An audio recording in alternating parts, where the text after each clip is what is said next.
order. If you can stand for the pledge, please. I pledge allegiance to the flag of the United States of America and to the republic for which it stands, one nation, under God, indivisible, with liberty and justice for all.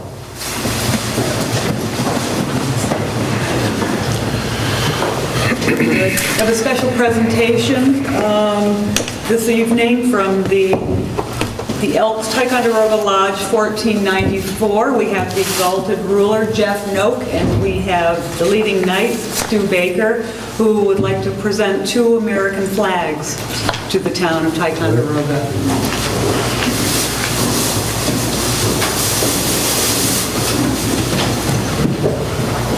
How do you want to do this? Any way you want. Actually, stand right here. Oh, okay. With the other room. He's up here for presentations. On behalf of the Ticonderoga Lodge number 1494, the Benevolent Protective Order of Elks, in honor of Flag Day, I'd like to present to the town of Ticonderoga, through you, these 2 American flags to use as you wish. Thank you. We're absolutely honored. Thanks so much for thinking of that. And Please put them to use. We absolutely will. also our Flag Day ceremony, I'd like to invite everyone to attend. It will be held at 11 a.m. this Saturday morning in the lodge room upstairs, and you can enter through the sliding glass door right across from the Heritage Museum. Thank you. We shall be there. Thanks so much for all the good things that Thank you you. do at the Elks. Thank you Thanks so very much. much. Thanks, Thank you very Stu. much.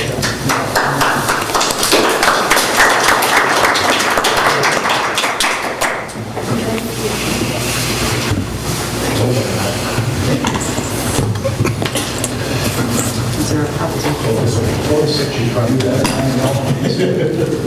We're nice, huh? There you go. Long story. That you're delighted. Yes, I am. Long story. That was nice. We'll go on to the invitation to those who have signed up. Dick Holroyd. Steve, is there a investigator from the state police that's working now in Ticonderoga with the Ticonderoga police on the drug problem? I wouldn't be aware of that at this time.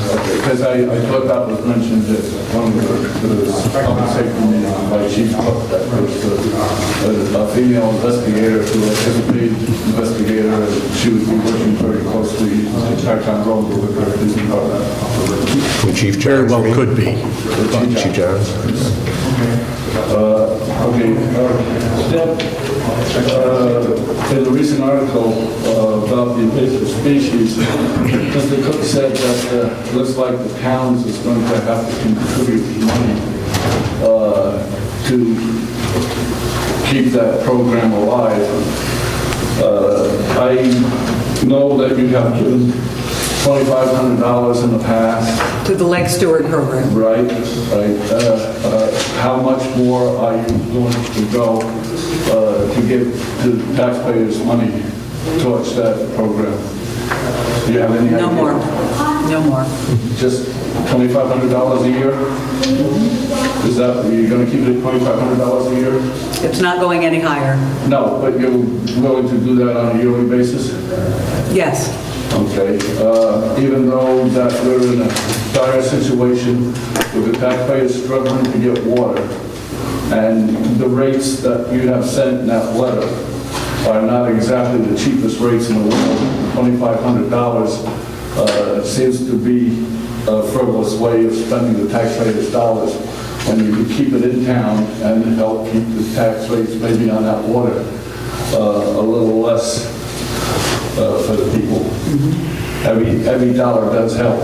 So every dollar you give away to something like that is a dollar more that the people are going to have to spend out of their own pockets.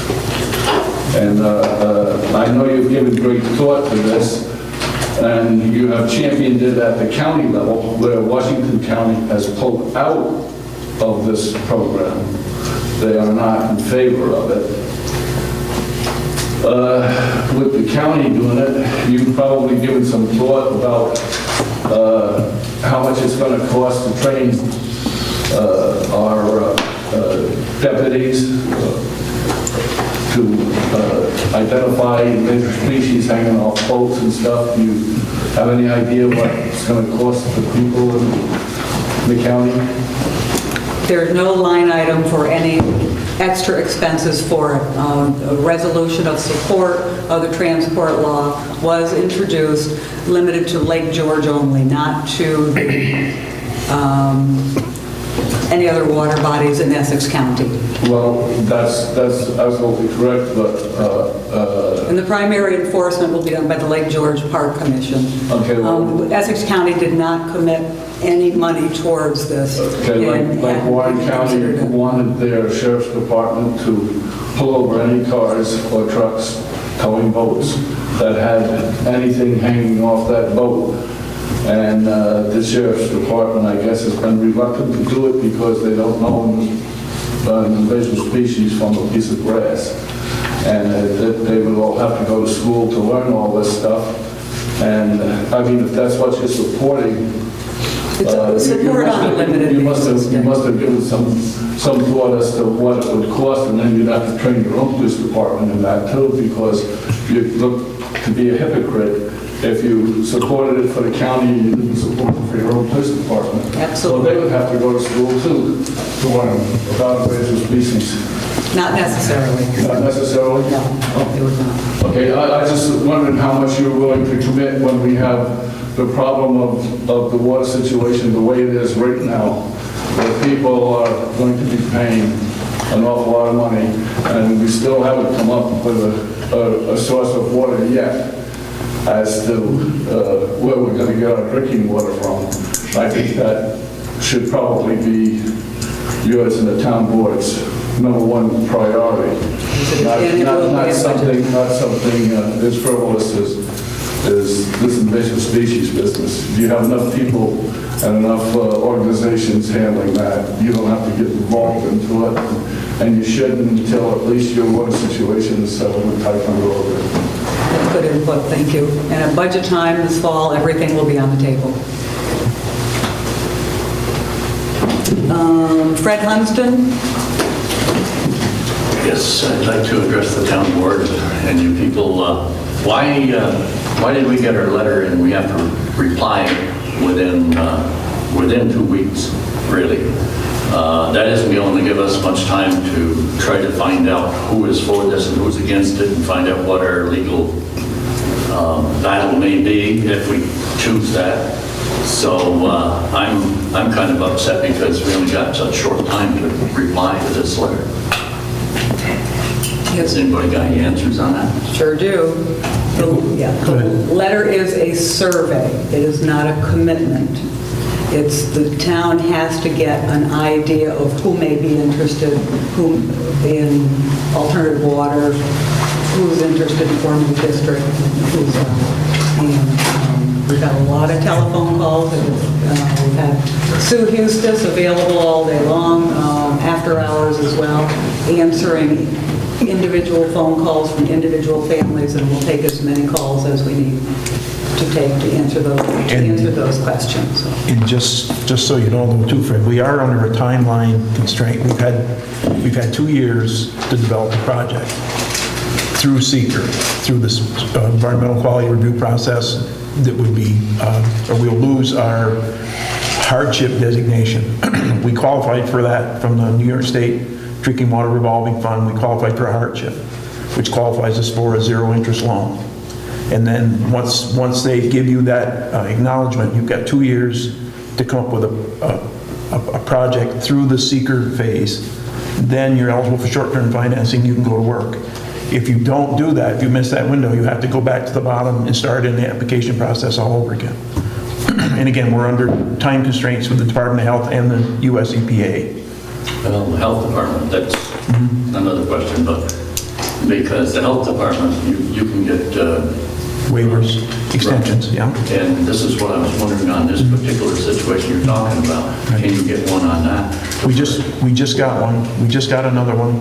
And but again, that's in terms of compliance with the surface water treatment rule. Okay, the New York State Department of Health acts as a conduit for the US EPA. They're kind of like the good cop, and the EPA is the bad cop. So they interface the towns, and they try to make sure that we're making progress, which we are, and that's the basis on which they give us the just recent extension. But again, it doesn't, the New York State Drinking Water Revolving Fund is the finance wing, it's a whole separate entity. So the financing of the project is separate from the regulatory component. Yes, I understand that. But what I was curious about is, in other words, if we don't answer by July 1st, then that means we said no, and that may not be the situation, because a lot of them want to talk. I got bombarded with it, and different people, what should we do, what can we do, and things like this, and I'm going, no, wait a minute, I hadn't even got my letter at that point, so I had to go to the post office and get my letter to find out what was in it. But we have the most latitude and the most to continue to serve people if they form a district, consent to form a district. And then the Department of Health, the guy sat right there and told us he was willing to work with us and do their level best to keep everybody in water until such time as we can come up with something that's affordable. Because we just can't charge some exorbitant rate because the state won't approve it. The comptroller has to approve the end user rate at the end of the day, before the district could even be formed. So it's, there's a lot of safeties built into the thing by design, by state law already, which is comforting to an extent. But I know you people aren't responsible for this because you wasn't in the back, but we paid for years and years, and there's been no real update, repair on this system. All they've done is repaired what broke, and that's it. And that is not right. Exactly. But again, it's a survey. It's not a commitment from the people. It's to give the town an opportunity to find out what the thoughts are from people in that area. Are they interested in a district? Do they not want district? Do they want to dig their own wells? Do they want the town to provide well service up there? This is what I want to do. I want to have a meeting, call a meeting, and have them, the input for the July people. 23rd. And find out what, and Chilton, have her own meeting up there and find out how many people really want to go along with this, if they're going to fight it, if they, what they want to do. Yeah, but This is what I'm. yeah, and it's certainly the people's decision. The survey from the town is just an opportunity to find out what you want. District, no district, wells, no wells. That's what we're asking. Is it possible that we can get an extension on this from July 1st? like I said, we're into our second year. Yeah. We're into the second year for the finance window. And we've had more than one extension, if I'm We've not had more- mistaken. I think we're on our third extension that they've given us. Well, the only thing I want to do is try to have a meeting and how soon we can get them together to find out what their feelings are. I feel that we all ought to go one way or the other. And this is what I would like to find out. Yeah, but if you're willing to stop in, call Susie. She's manning the phones. She's doing that primarily. She's not doing anything else really at this point. She's there to answer the questions and so anything we can do to help. But again, we're just looking for your input. It's certainly up to you. Thank you. Debbie, this goes right along with what he's saying. I happened to stop with Tracy Smith today, and they were having lunch, and we had quite a long talk here discussing just what he's discussing. And he said they had a meeting explaining the wells, explaining gooseneck, explaining all that stuff down here, and had 3 people show up. And what he's saying, to have it up Chilton and have somebody like Tracy and Derek Fleury come up, like for a question and answer period about the wells, about filtering up gooseneck. And I guess from what I understand, that filtering gooseneck is just on edge. All it takes is one bad test, water test, and it's gone. just like that. Filtration Change that boilers. just That's like what that. we're trying to protect and keep. We're trying to Yeah, but keep the down the road, filtration. they can yank that, just like that, but Yeah. what he's saying, like, you probably should give him an extension and get Derek and Tracy up there to Chilson Firehouse, or that place across the road, their meeting house, and have a question and answer period with Tracy and Derek and whoever's involved in that. Not necessarily the well people, but just Tracy's really They're onto that. He can extremely give you a lot of- knowledgeable. A lot of answers there. Many years He really changed my mind on a lot of things today down there. I'm glad you stopped in on water. And like there was, Glad you like stopped. he explained that Screw Lake, Tupper Lake, Malone, the Indian Lake, there's several that have gone to the wells because there's so much less cost to them. You get that water out of the ground if you can find it. If you can find it. And he said they've already gone up on a limb at Chilton and tried to drill for Chilton, and they're not even supposed to be up there because there's not a district there. They need a district for grants and so on and so forth. To go further, yes, yeah, we need a But commitment. he can answer all those questions, Derek and him both. It would be fantastic, give these guys a, extension, give them the time, get a meeting, and get them up there, Okay, thanks. if you could do that. May I? Go ahead. Would you be willing, Wayne, to Yeah. come up to that meeting? Yes, you sure, Fred. If we could make it work within the parameters we have to work with, Okay. you know. Yeah, Let me know. absolutely. Yeah. Let me know what times you possibly could, and I'll try But to put it at in. the very least, so we're having a meeting upstairs in the auditorium with all the powers that be, all the engineers. They'll have the same presentation that they made before, and the slide presentation and everything. And they can answer the question, the attorneys will be there. And that way you'll have a good sense of, but we'll try to put something together if it'll work, you know. I mean, the one in Chilton. Yeah. Come to that, Yeah, I'll come, sure. and bring Derek and whatnot. Yeah, Thank you. yeah. Dennis? Hi.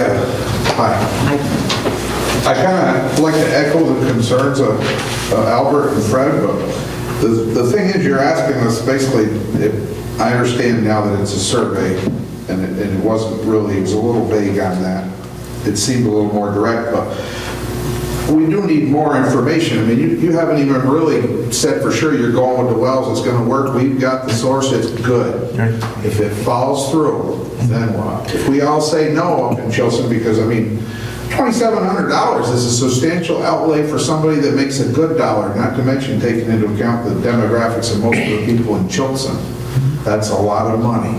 So we need, before we make a commitment like that, we need to know what's going to happen. I mean, if we say, sure, we'll form a district, and then all of a sudden, sorry, gooseneck's going to die, and you're all going to pay $3,000 a year forever and ever, or maybe, geez, the well petered out, we've got to use gooseneck now. And then what happens? Does it wind up with that ad valorem cost or whatever, where you pay the same cost as everybody else, or do we get stuck with a higher rate because we're in that district even though somebody else is going to be using gooseneck water? See, it's hard for us to make a decision on this, not knowing what way you're going, And we can't answer that We question want to step out in front of the car. until we have the source. I mean, if we knew we had a viable source and we could come up with a firm cost, it would be. And we also need the input from you to help make this decision on what way Because the way to a go. lot of people won't vote, and it'll be considered a no, you know what I mean? And that might not be the way they think. One of the most difficult things for us, Dennis, is for us to legally represent a group. They have to be in a district by law, okay? And that's what's been kind of holding us back. We're trying to work around all of this stuff, but without a district in place, we can't put money into that geographic area. But also- Okay? As far as the well that was drilled up on Chilson, we covered that by the fact that hoping that would be able to contribute Right. to the districts that are in place now, You have to and understand, though, also contribute to the, it's a huge difference in cost here. Oh, certainly. I, for one, rather than pay, I got 2 houses up there, $6,000 a year forever and ever, can drill the wells and snicker. You know what I mean? But there's a lot of people that don't have that option. And it's all, what I decide is dependent on what you're gonna do. I really hate to wind up in a district that I can't afford to be in. So, you know, I don't wanna make a bad call, and if you guys don't know, you really don't know yet if you're gonna abandon gooseneck or but not. You may be stuck with gooseneck. But that rate that you talked about, Dennis, would most likely not get approved. Correct me if I'm wrong, right, Matt? In terms of the comptroller's office, it's supposed not to exceed 2% of the adjusted gross income of the median. Right, so household Sue income. led me to believe that we're underneath our water rates are well underneath what the state says you could charge. 2% would be about $700. Yeah. As opposed to, we're at 380 or something like It's that. just hard for us to make a decision if we don't really know which way you're going with the water. Right. I mean, if you're pumping water up Chilson, I know what it takes to run a pump, it's a lot of money. It's not. I know the engineers are of the mind that we could, once the district, we could get grants and be eligible for financing, much like they were on the Elk Lake Road situation up in Port Henry. Right. Where they had a situation much like this, where they had water didn't meet spec and. But also, once you're in a district, you're in the district. But you're in the district, but again, it's not. You're gonna pay whether it's Right. turning the faucet or not. Right. But I mean, if I have more information, or if I know for sure where your sourcing is, I know whether I'm gonna pay, you know, Yeah, I know. $2,400 or $6,000 a year makes a huge difference, you know? I kind of like to live here when I retire, but I can't necessarily afford it. I've got a lot, understand? about 6 up the road from yours. I know you do, I was there the day you bought it. So, I mean, I empathize with you, and like I said, I want an answer too, you know. I would like, I would really like more input, you know, so we could make it more, I'd like to make an informed decision. I don't like to just guess and hope. Right. Well, right now, we're working on another, I mean, if we make our decision and the meeting is 3 weeks after we make the decision, and it looks like you people would like a district up there, but by the way, we're gonna have to pump it to you, and it's gonna be pretty pricey. You know, and then they might vote in a district and be cost prohibitive for a good portion of the people. right? But I think the preliminary, your issue's good, right? Both the town board's trying to act on behalf of all the people. who I have understand, water. they're in a bad spot, I understand, but we could be. You are too. In coming back with that survey, a yes, we want water. It doesn't automatically get you a map plan or report and get you in a district. All it does is it gives the town board the ability to say, okay, we've got 118 people up here out of 140 that want, or 150, whatever the number might be, that want water. We can now say, yeah, we can put some resources into taking a look at that. But if the response comes back, and that's really what it is, are you interested in getting water? Because you got a lot of lots that aren't. We're interested in getting affordable water. I understand you're not going to get it cheaper than anybody else, but we don't want to pay triple what everybody else is, because we really can't sustain that. Well, and that's kind of the whole analysis that the town's looking at in general, with gooseneck or wells or however sources you And get. see, it's just vague enough a letter where a good deal of the people might think that's a letter of commitment, more or less. I mean, it came registered mail, that automatically puts you on a defense. I know because you didn't get any participation on the last ones, what else could you do? I Well, understand. and it was actually from people saying we didn't get it. But it So now we kind have of, to say, well, yes, well, you did. they probably did. Yeah, well. That not being I said, a totally lot of agree with people you. think that's a letter of commitment, and they're going to be certainly Damned if we hesitant. do, damned if we don't. They'll be hesitant to sign it. This- I think the initial question is, when you're talking to your neighbors and stuff up there, is we just, because it's difficult. And I've had a lot of conversations with the engineers. The engineers are willing to explore whatever the town needs explored. Obviously, it's their job. And every month or two or so that we've been going on this now, a year and a half that I've been involved, it comes up that, well, maybe the people in the Eagle Lake and the Chilson area may be interested in a continued supply of water. And then that discussion kind of goes away, and then it comes back again. So it's kind of an issue that's been existing on the periphery, and we've been focused on addressing the water issues, and it finally came up in a meeting. We said, concrete, we need to know. We just need to know if the people up on the hill and by Eagle Lake, if they're interested in water, we just need to know. And it's not that you're signing on the line to get in a district. I get that. I mean, it's we worked on the wording of that letter to try to avoid that. It's just that not one single person in this room is responsible for the neglect that's been propagated on a perfectly good water source. Well, and you know, that argument is with infrastructure And all we over may New still York wind City. up using it, because I'm not sold on the well thing myself 100% yet. I mean, No, and that's the other thing that keeps coming up in meetings is gooseneck as an option is not off the table. I know it's kind of like a far-fetched thing, but I mean, you're only one small seismic event from not having water all of a sudden. I mean, I'm still exploring it with DEC. I can tell you that. I'm still working with DEC on that. So it's not, that option hasn't been written off. It's just like you guys are talking to a $6,000 option or a $2,400 option. Well, you don't want to price the entire town out of water. I understand that. The same issue you guys are looking at on a micro level, all the districts have to look at on a macro level. It's a bad situation, but It is. the bottom line of my statement is I just would really wish we had a little more input as to what way it's going, so we know what way to Well, and go. that's what this is to do. This is to get that information so that the town board can say, here's real. But obviously, not many people perceive it as that, you know, for whatever reason. So that's where I'm here for clarification. Yeah. No, the letter is, it does not commit you to a district. It just, what it does is it allows the town board to say, yes, we can go spend some money looking into options out here. You know, and we're reasonably and equitably priced, I'm pretty sure everybody would subscribe to it, but Yeah. No, I get it. depending on the cost, I mean, nobody wants to, you know, buy a car with a lot of hidden interest fees, and you don't want to buy a lot of really expensive water if you can drill it yourself cheaper. Yeah, I do. Well, some great points, Dennis, thank you. At the next board meeting too, is the law, this is the law, keeps coming up. At the next sewer and water meeting, I'm going to bring up a couple of points about this is the law. So I hope you come to that one, Jeff. I'll be there. All right, we're going to move into the report of the committees. Okay. We had our Water and Sewer Committee meeting on May the 28th at 8:30, and I just want everyone, I'm going to let you know that I'm going to paraphrase a lot of this. There's a lot of kind of wordy stuff here, and we're just going to hit the highlights, and then the minutes are available online if anyone wants to see them in their entirety, or you can get a copy here tonight if you want. We did have our meeting on May the 28th at 8:30. Can I interrupt you and approve the minutes? Yeah, I forgot to approve the minutes, sorry. Okay. That was my fault.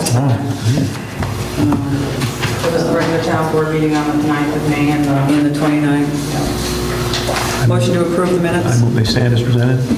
I'll second. Second, Councilman Whitford, discussion? All in favor?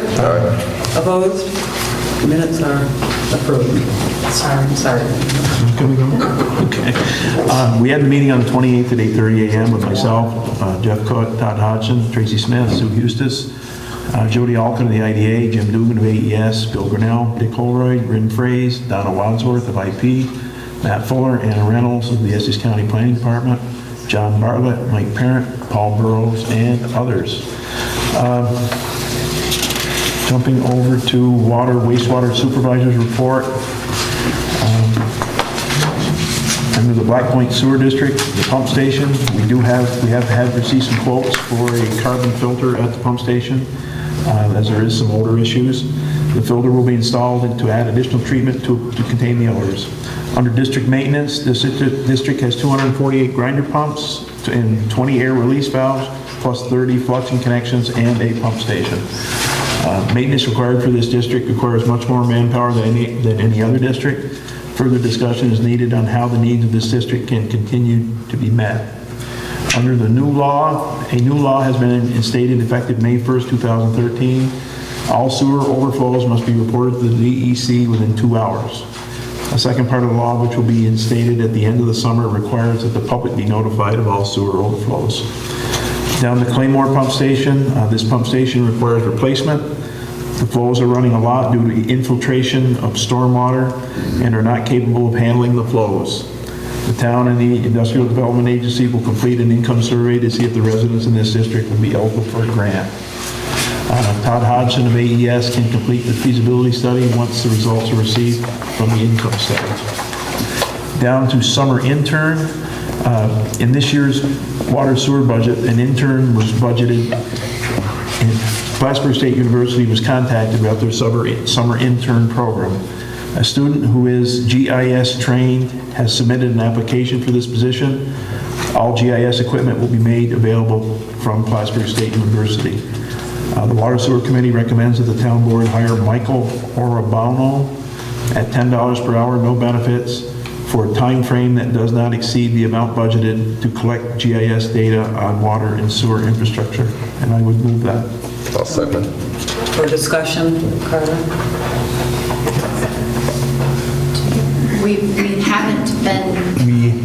We haven't got confirmed from Essex County how we go about hiring an intern.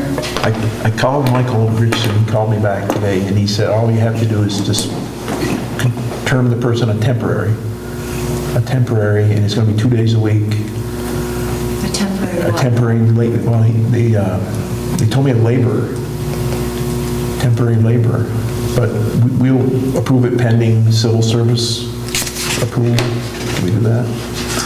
Or civil service comment?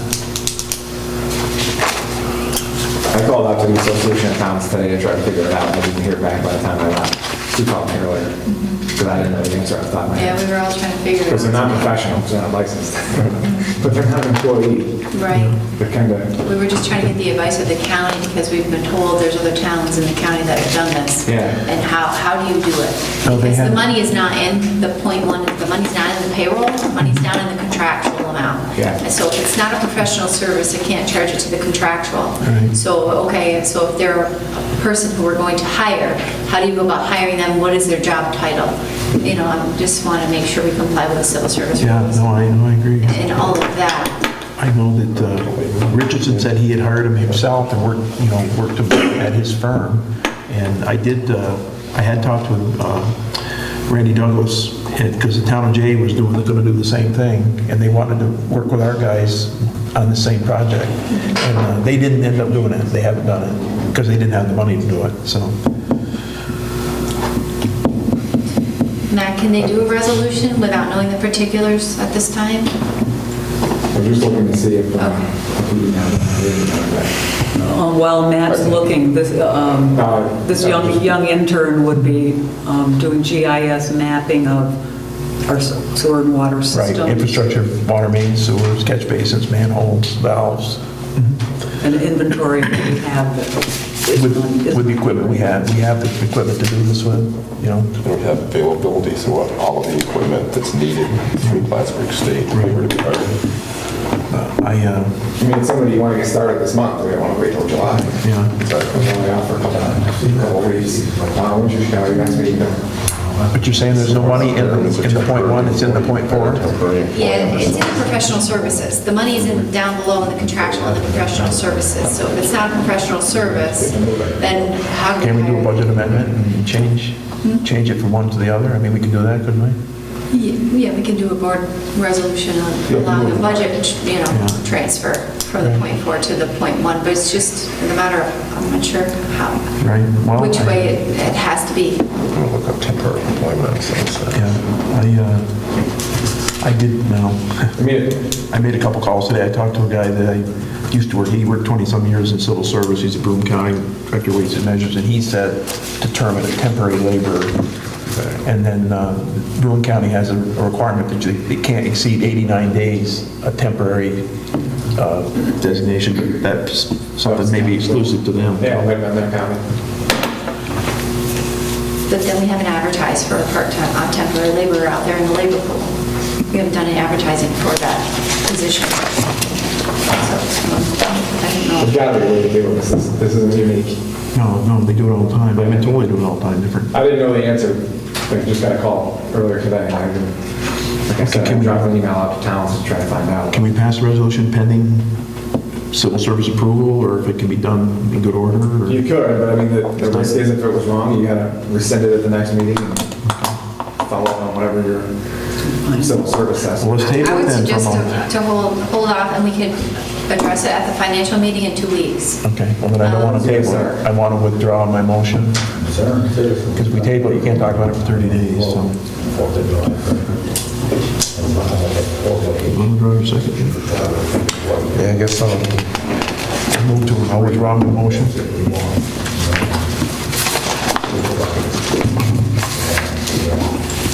Temporary appointments for civil service. All right, Wiley Street Pump Station. The roadway has been improved to this pump station, the generator is installed, Steve Netto is completing the wiring, and is anticipated the startup will take place next week. Under Wash Bay request, a local business has requested information on what is required to install a wash bay. At this time, there are no specific plans or policies adopted by the town, but at the very least, an oil water separator should be required to be installed and maintained on a regular basis. Under stormwater regulations in the village, stricter MS4 regulations will be required of the town in the near future and were recently instated in the village of Lake George. The town is currently able to use the DEC levels that only apply to over an acre of property that will be disturbed. New regulations will require the town to have its own policies and procedures. Under water main breaks, Racetrack Road, PRV, a large water main break occurred on Montcalm Street on Memorial Day. Another water break occurred on Treadway Street today. The Racetrack Road PRV needs to be fixed as it is the cause of numerous and expensive water main breaks. Ross Valve has been called to complete maintenance on this PRV and to put the 2-inch Route 74 PRV online. Whether FEMA funds are approved for the Racetrack Road PRV, it needs to be replaced sooner than later. Jim Dugan has requested the pressure monitoring reports and documentation for costs incurred for the 2 water breaks to submit to FEMA. Down to flushing hydrants, the water department will be flushing hydrants the evenings of June 12th and 13th. Notification will be put in the Times of Tie. And over to the Secretary's report under income survey. Overall results, 67% response, 47% were low to moderate income level. Down to I, the income survey was accepted by the committee as submitted. Water users above the reservoir. Jim Dugan has drafted a letter which I forwarded to all town board members. This letter has not been mailed as I requested direction from the town board. All property owners who potentially could be included in the water district will be notified. The response date will be determined by Sue based on the mailing date, time to compute the results, and the date of following the town board meeting. Potential user costs will be based on Todd's presentation from May 9th, $642 up to $1,335. Under Karen Sheehan account close requests, Karen had a rental trailer at 153 Mount Lord House Street. She was notified by code enforcement over a year ago that the property is not safe due to the potential of a landslide, and she was told that she had to evict her tenants from the rental. This was once considered a buildable lot, but due to the circumstances of unstable ground, it no longer has any value other than as a lawn. Karen is requesting that the water sewer account for this property be closed. Matt Fuller stated it would be illegal to close the account, but if the property was combined with her home, it could then be closed. The Water Sewer Committee recommends the town board reduce the account number 51005135-0 to 25% of the current rate due to long-term vacancy. And I would make that a motion. I'll second. Second by Councilman Cook. Discussion? All in favor? Aye. Aye. Opposed? That carries. Okay. Next meeting, Water Sewer Committee's next meeting is June 25th at 8:30 a.m. Water Sewer Committee adjourned 11:10. Matt read this. Yeah. I didn't read it. You just give us a quick. Like I said, I posed the question and did research it today, but that's civil service section 64 would seem to apply about temporary appointments, both on a couple different issues. Did it state in there what are 3 months. that we could do Without something regard up to to 3 list or months? anything like that, yeah. That's probably where they get the 89 days from. Yeah. Yeah. Yeah, exactly. So that's the point that, according to civil service law, we would be able to do that, updating up When to 3 was months. the student supposed to start? As soon as we get a resolution passed authorizing it. The committee recommended it, but like I said, we didn't know exactly what the process was, you know? Yep. Well, again, I think if the board wanted to, and they didn't want to wait, the suggestion to wait is a good one. to get it clarified. But if you didn't want to wait, if you want to pass a resolution to appoint the individual under Section 64 of the Civil Service Law, subject to confirmation with civil service. Like I said, it turns out you're wrong, you got to rescind it at the next meeting. The budget thing, though, still applies. How are we going to move that? I would move that. Let's do it, and then, like I said, we can rescind it if it isn't right. Give them the section, whatever they should be able to clarify to us in the law. Yeah. Based on my quick sitting here, that would seem to allow that. I would move it. I'll second. Any discussion? So he can start quickly? Should be able, it shouldn't take over a day or so, whatever, a couple of days, whatever, get civil service to read this section and make an interpretation on it, and if that's all set, then we're all set to go, as far as I can see, by reading this. What is civil service? Then he would, if he's considered an employee, he would have to do the pre-employment drug testing and the physical. So it wouldn't be an immediate, it might take a few days to have that done. But what my point is, though, is that under this temporary, the little bit that I saw, whatever, temporary employee, for 90 days, up to 90 days, at least we aren't waiting till the middle of July to start trying to do something. That's what my point is. If it allows it for us to do that, then what we have to do is ancillary to it. Good. All in favor? Aye. Aye. Opposed? Thank you. Thank you. Tracy sent you an email, so you didn't get it about The backdrop? No, back in 2010, we had surplused a powerful hydraulic Yeah. pusher. Town Vineyard Lake? Yeah, so we already declared it, we already surplused it, declared it no longer in need the town time, and they have agreed that they wanted to purchase it, so we do need a resolution to sell that to Indian Lake for $500. So the power, it's about called power head? Powerful hydraulic pusher. Yeah, I That's would, what we have in there. I would move that. What it is, Surplus in this. what it is, a small version of the thing that pushes the... Sleeve on the road. Yeah. It's got a 30-inch push rod with a first. I moved it, yeah. I'll second. Councilman Cook, discussion? All in favor? Okay. So moved.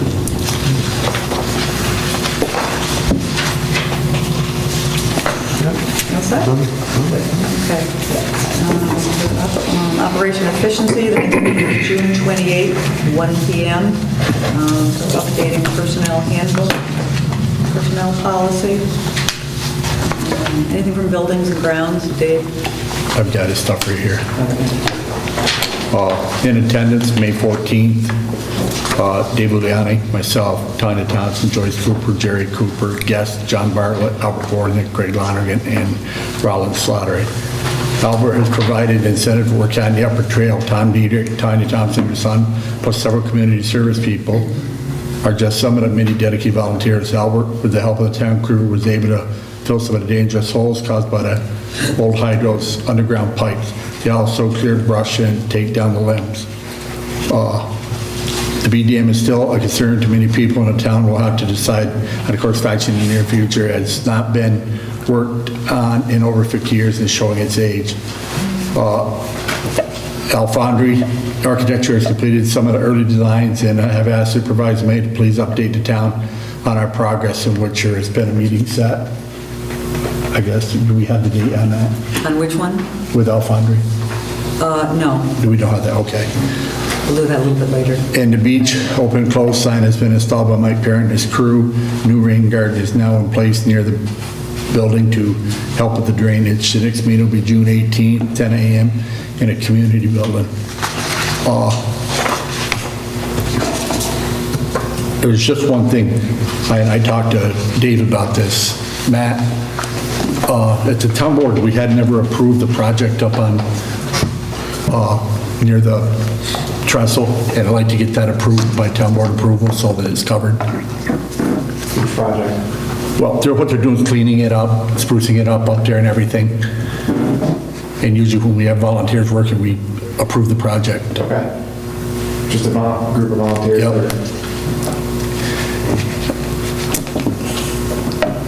You do? Usually we authorize the, if we don't need to, then that's fine, but I just wanted to make sure so that if anybody should get hurt or anything like that. Do we know where our land is and what state land is? It's our land they're working on, yeah, Okay. in the Dressel area. Okay, that's all, I just needed, I don't recall having to do a resolution for, we usually, that we oh, just not a report resolution, on we it. usually do a report and authorization on it, that's all. okay. I just That's it. wanted to mention one thing, Steve, about the steps. I did see something, I must have skipped by it. Dave wants it to be bid out. We had gotten Oh, yeah, here they are. just a quote on it, but the quote has gone over what our procurement policy is, so now we do have to bid it out. It was never technically put out to bid, so if you want to do that tonight. Yep, I can do that. As you said, the front steps were rebid due to competitive wage rules. The bid jumped over $5,000, and now we need 3 bids to move forward. I'd like a motion put forward that we allow Tanya to put the project out to bid once again. At the front steps of the community building. Yep. I'll second that. Any more discussion? All in favor? All right.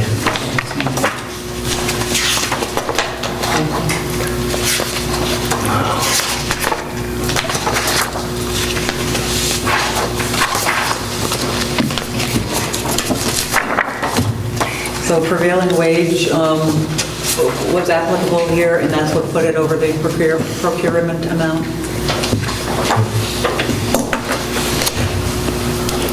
That's what I understand. Yep.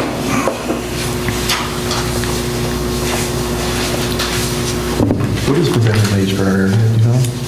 It depends on what the job, different jobs. I have no idea. Department of Labor is all I know. What is it? It's wage set by labor? Department of Labor. But it Yeah, New York Department. for a certain geographical area? Yes. Okay. Yeah, there's different, it's a wage book for all sorts of different classifications. Survey, laborers for different jobs. We've been hit with it before. Joe, I think his last name, in fact, he's come in a couple of times and told us we were paying prevailing wage.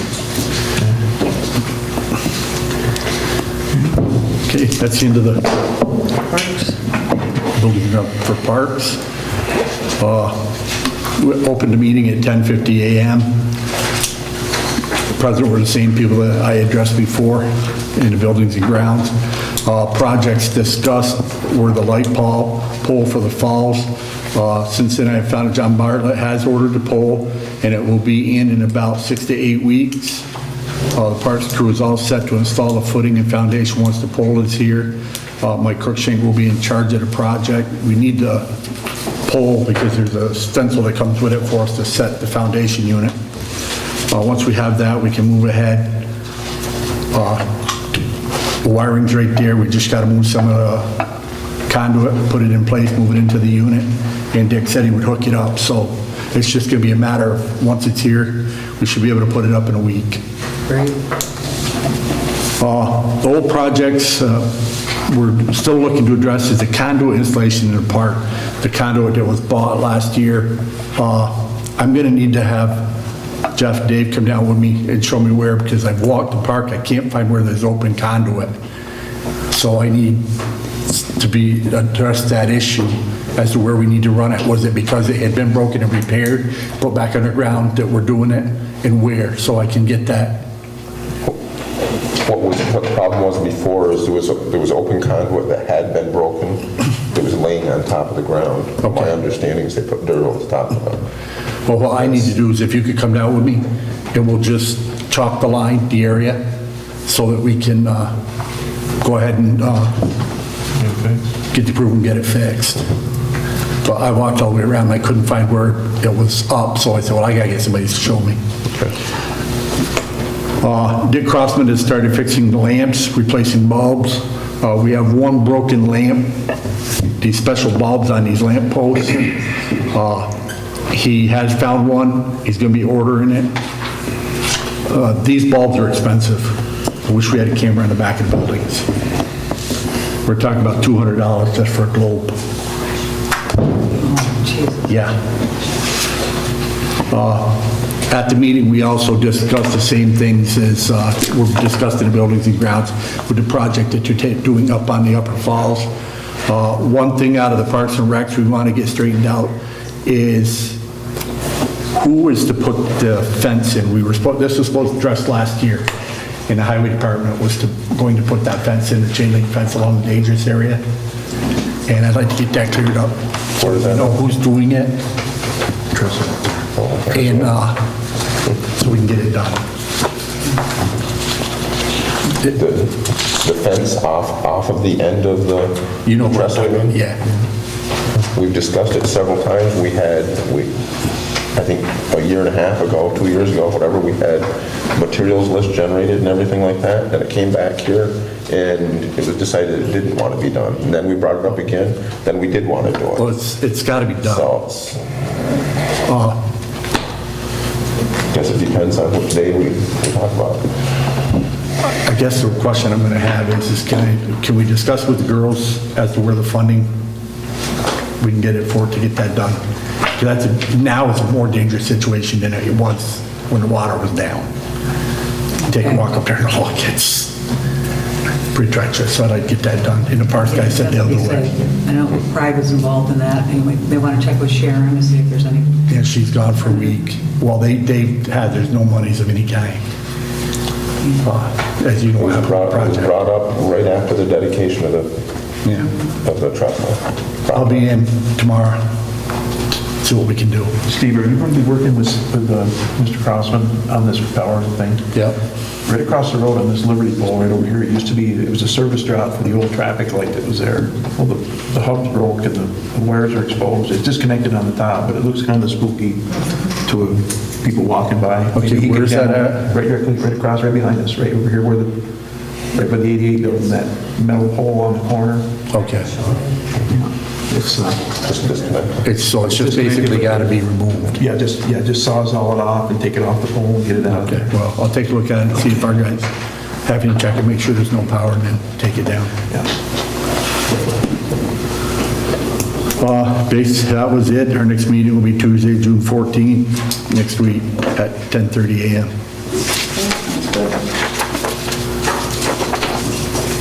I do have one more thing. Tanya, I'm going to pull Bill 3687 back, the voucher number.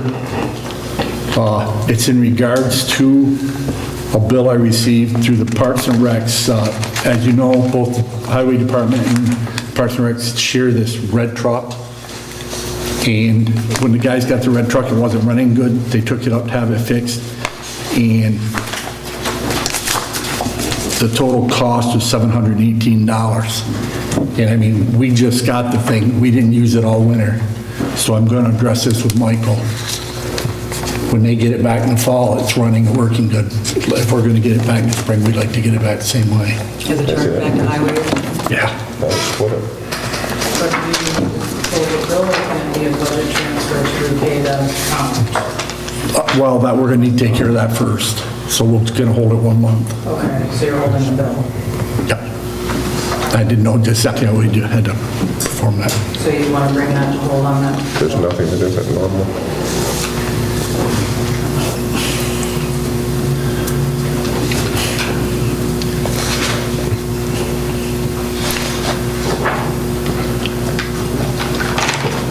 It's normal maintenance.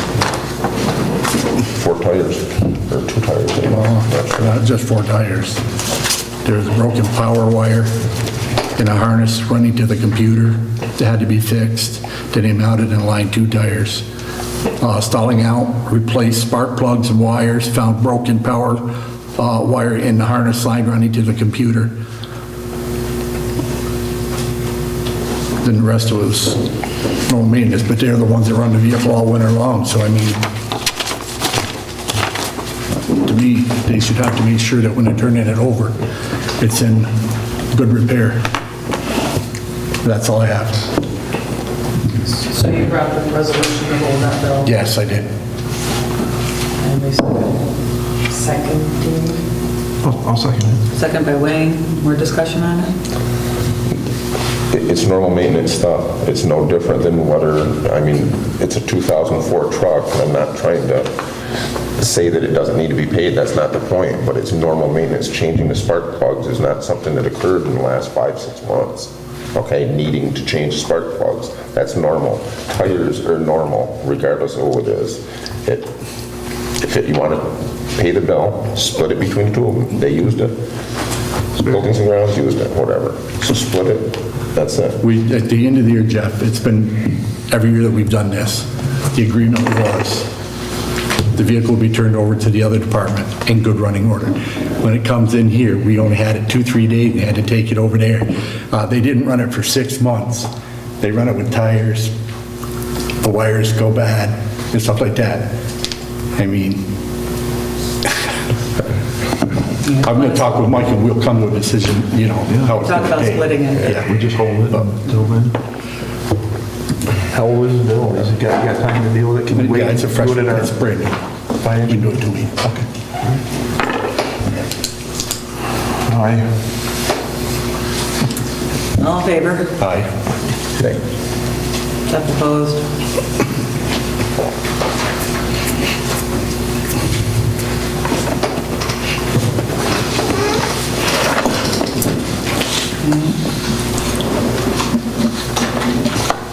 All right, economic development. This is the time of year, all of the organizations that we contract with are in full motion, getting ready for the summer events. The Tide Chamber of Commerce always has a number of events going, including the car show and big event tomorrow night, annual fundraiser. 4th of July committee is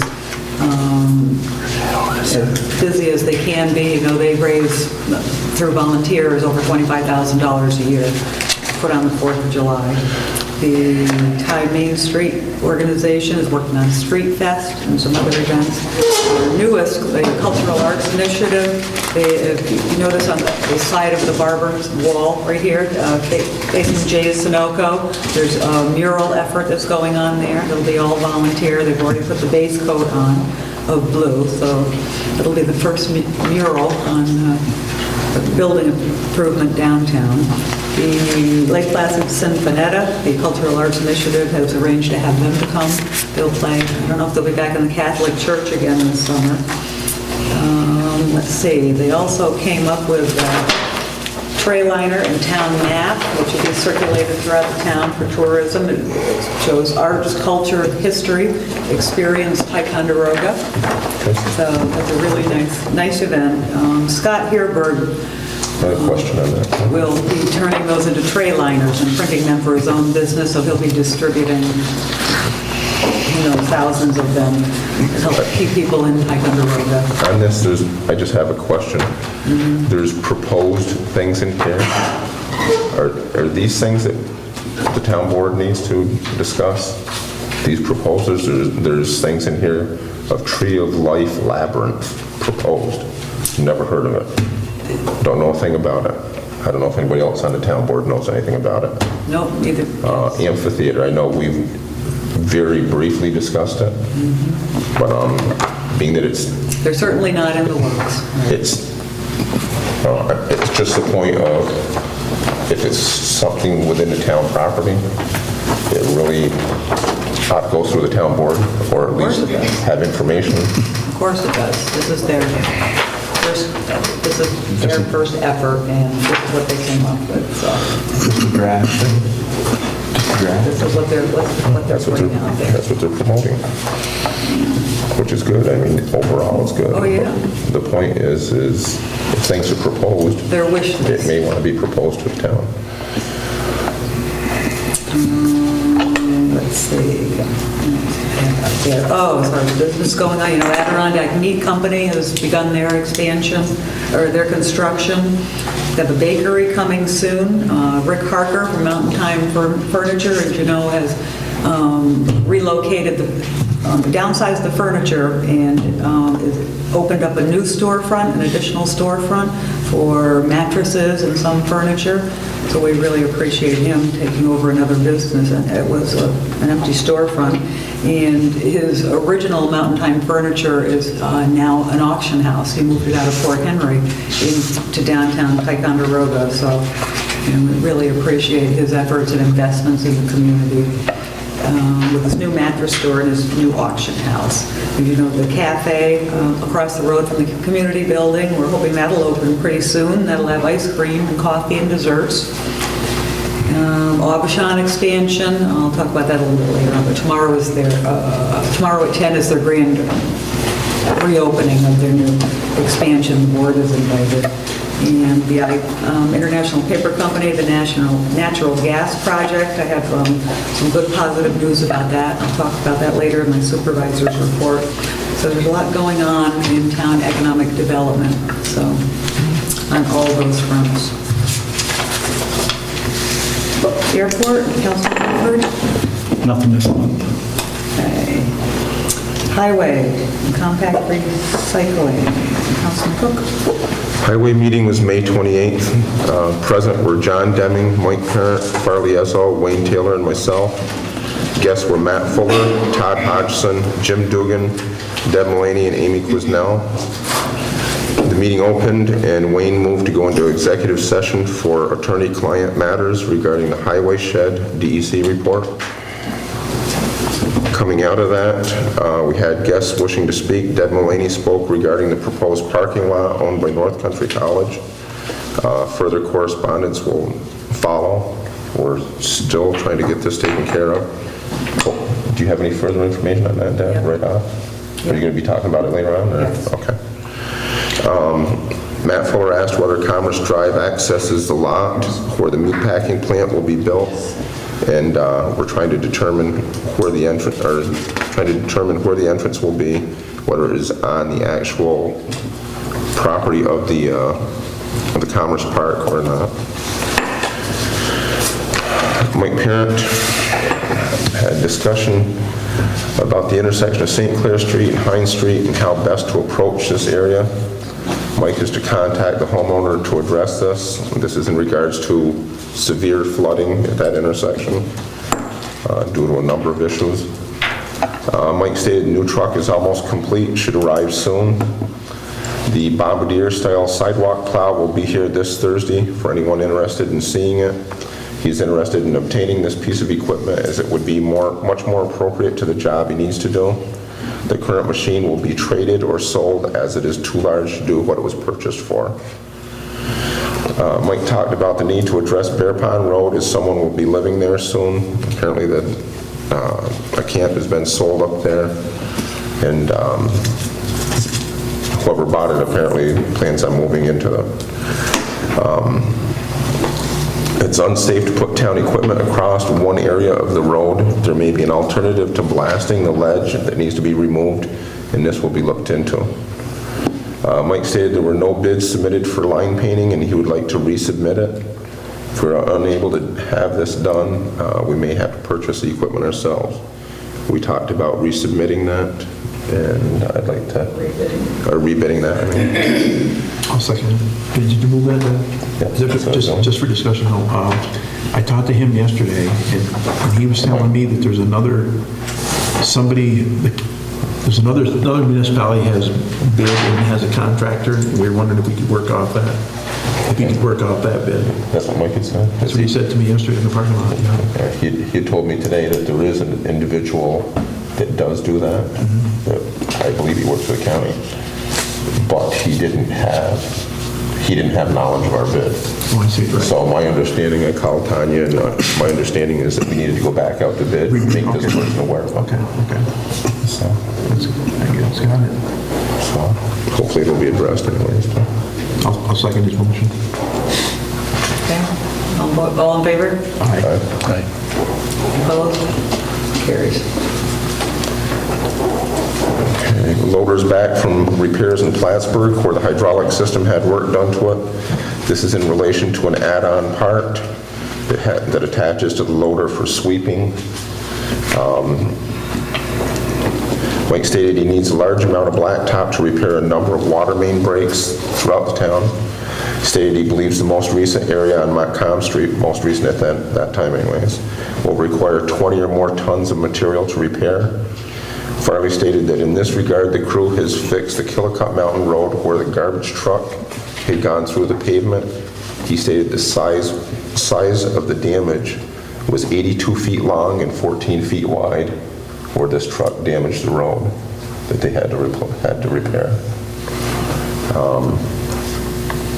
I don't know how to address that. I don't know if we need to put weight limits on it. It's not going to help us put weight limits on it if we don't have the means to weigh trucks. We've discussed it with the state police a couple times, and they are in the area occasionally. I don't know how to deal with that.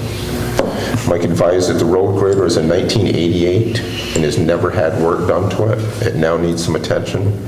It will likely need to be sent out for repairs, and that's trying to determine whether he's going to do that this year or in next year's budget. He's advised that Sal Barnell was putting the dump box we got from Mariah onto a 1989 truck that he still has, and we'll be using this for demolition material and stuff. Try to take that away from damaging our more useful trucks. Discussion was had regarding the waste oil furnace and the condition of the primary furnace, which is in excess of 33 years old. It was discussed that it would be much more efficient to put in an energy-efficient propane hot air furnace centrally. Wayne suggested a different direction altogether, to purchase a Quonset-style building to house the workers and use the shed as cold storage, as opposed to building a new building in the future. That may be a short-term type thing that we could look at. Yeah. It's not Stopgap. an option. John spoke regarding the intersection of Lord Howe Street and Alexandria Avenue and the potential of making this intersection an actual four-way intersection. Apparently it had been years and years ago. It was a directly four-way intersection, and for some reason, many years ago, it was changed to what its location is now. Next meeting will be June 25th at noon.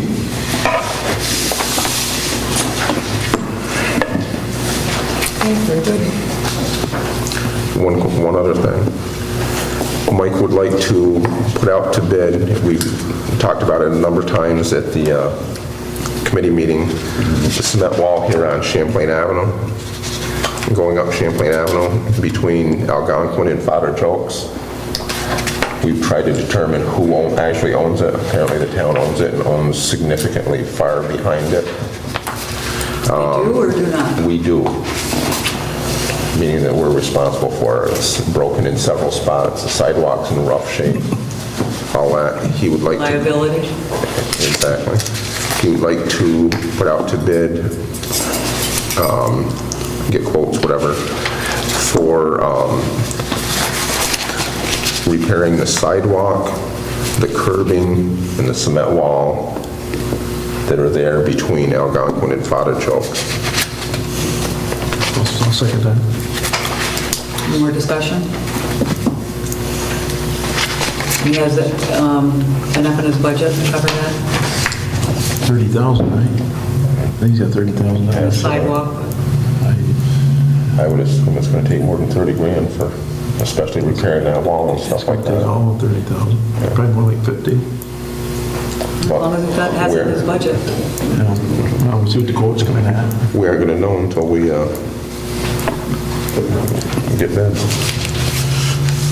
You get a cost on it.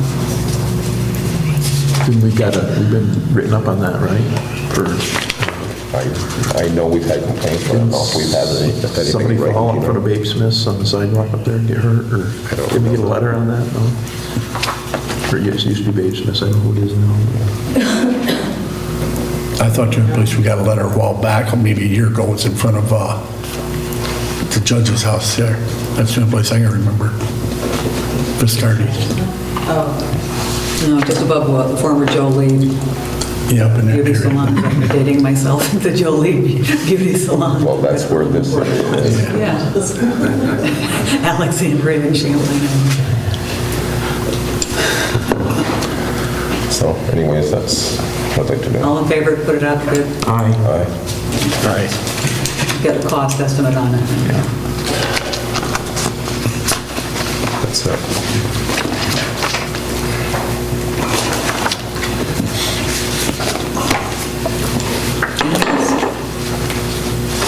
Anything else? Youth? Is that something doing youth for David? All right.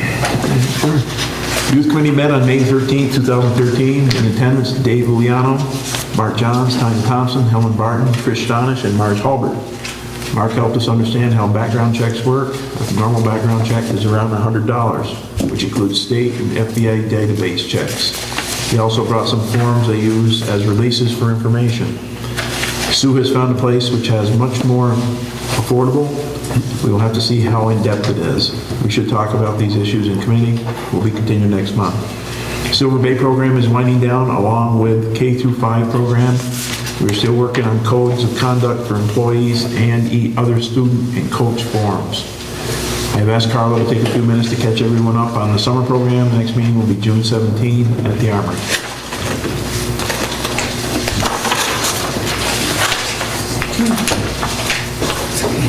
I have a couple of notes here on the senior committee, senior citizens. From David.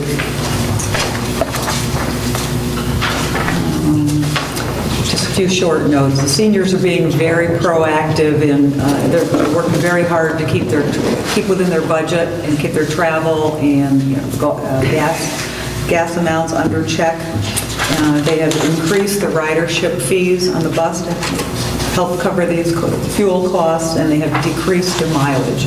Sue's done a great job. Sue Thatcher's done a great job in consolidating trips and rethinking all of the travel that they're doing. So we really appreciate the seniors' efforts to keep a tight control on that budget. Thank you very much. Pass that on. Carla, did you have anything on the summer program that you were going to do? Yeah. We had a meeting this week with Fred Herbst, so there will be an article in the Times of Tide this weekend. It's already online if people want to go and take a look at it at Denton Publications. Basically, the enrollment was a little lower than what we had anticipated, but we knew we were trying to make a deadline, for June 1st. Because we do have enough to have the program, we want to extend the deadline to July 1st for anyone to sign their children up for it. So basically, the press release is the program's going to be held from July 8th to August 2nd. It's Monday through Friday, 7:30 to 2:30 at the Ticonderoga Elementary Middle School. The cost of the program is $10 a day per child.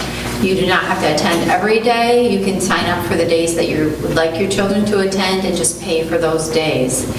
So again, that's the pre-registration should be by July 1st.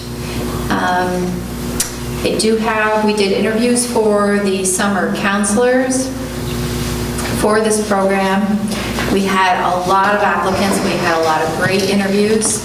I would like to give a listing of the camp counselors that we would like to consider, and basically what we did is we did the interviews and we told them that we only are going to hire the amount of counselors we need per children.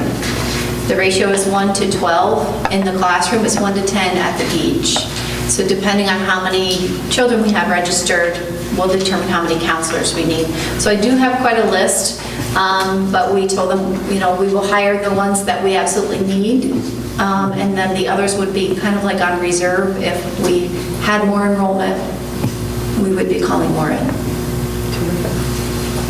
Now, just to reiterate, the majority of this funding is come from the county, from Essex County Youth, like Mascarenas, and private funding. And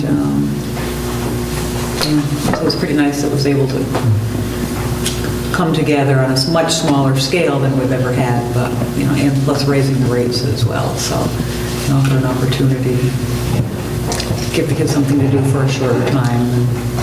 The biggest thing is it provides meals for kids during the summer. It provides meals. It's a lot of Yeah, the county has announced this summer food service program, and that's going to be available from July 8th to August 16th. So that's actually going to run 2 weeks longer than the town's youth program. So the food is available for breakfast and lunch. Breakfast is 7:15 to 8:15, and lunch is 11:15 to noon. So those meals are provided to all children 18 years and under without charge, regardless, who they are. So that is, just an added bonus to our program, but that one will go on 2 weeks longer than ours. It's really meaningful.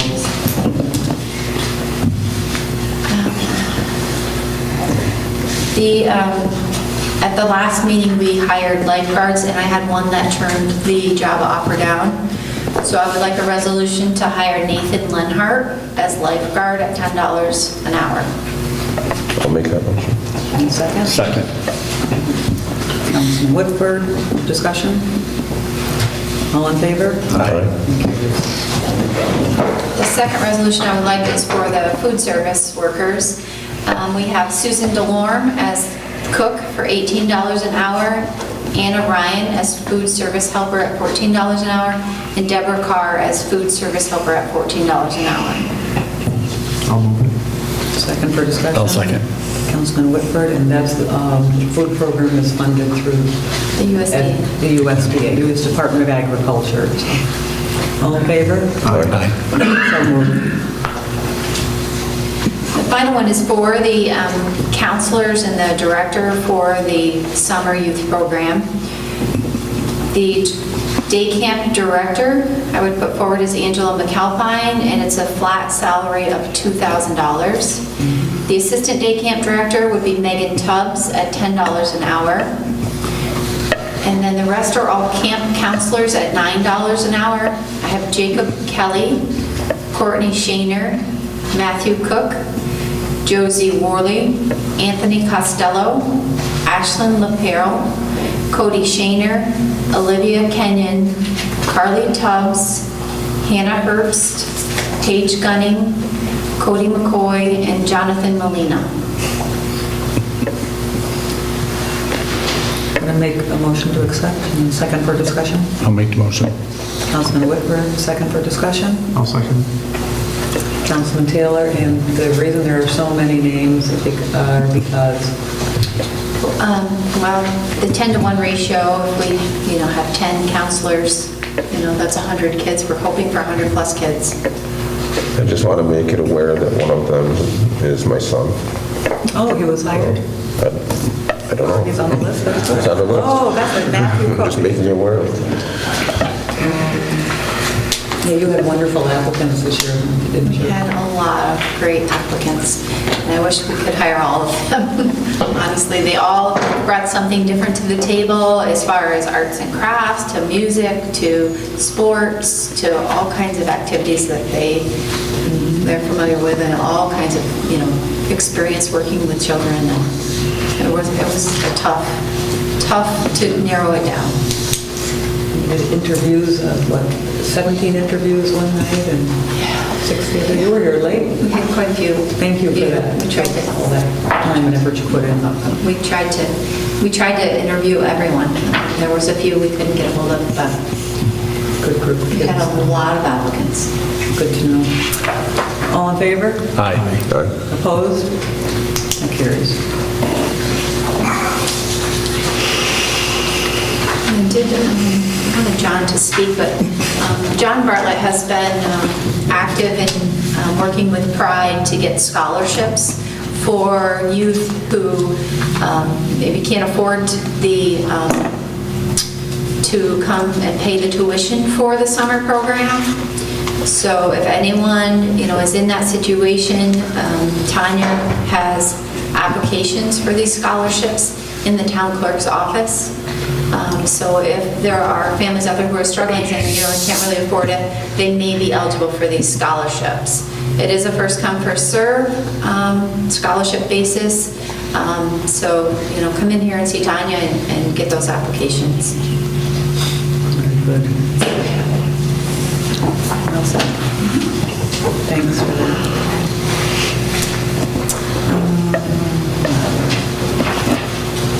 Public safety, Councilman Whitford. Yes, we met on 20th of May, called the meeting to order at 5 o'clock with pledge allegiance. All the public safety committee members were in attendance, also present. Deb Mulaney, Ron Drinkwine.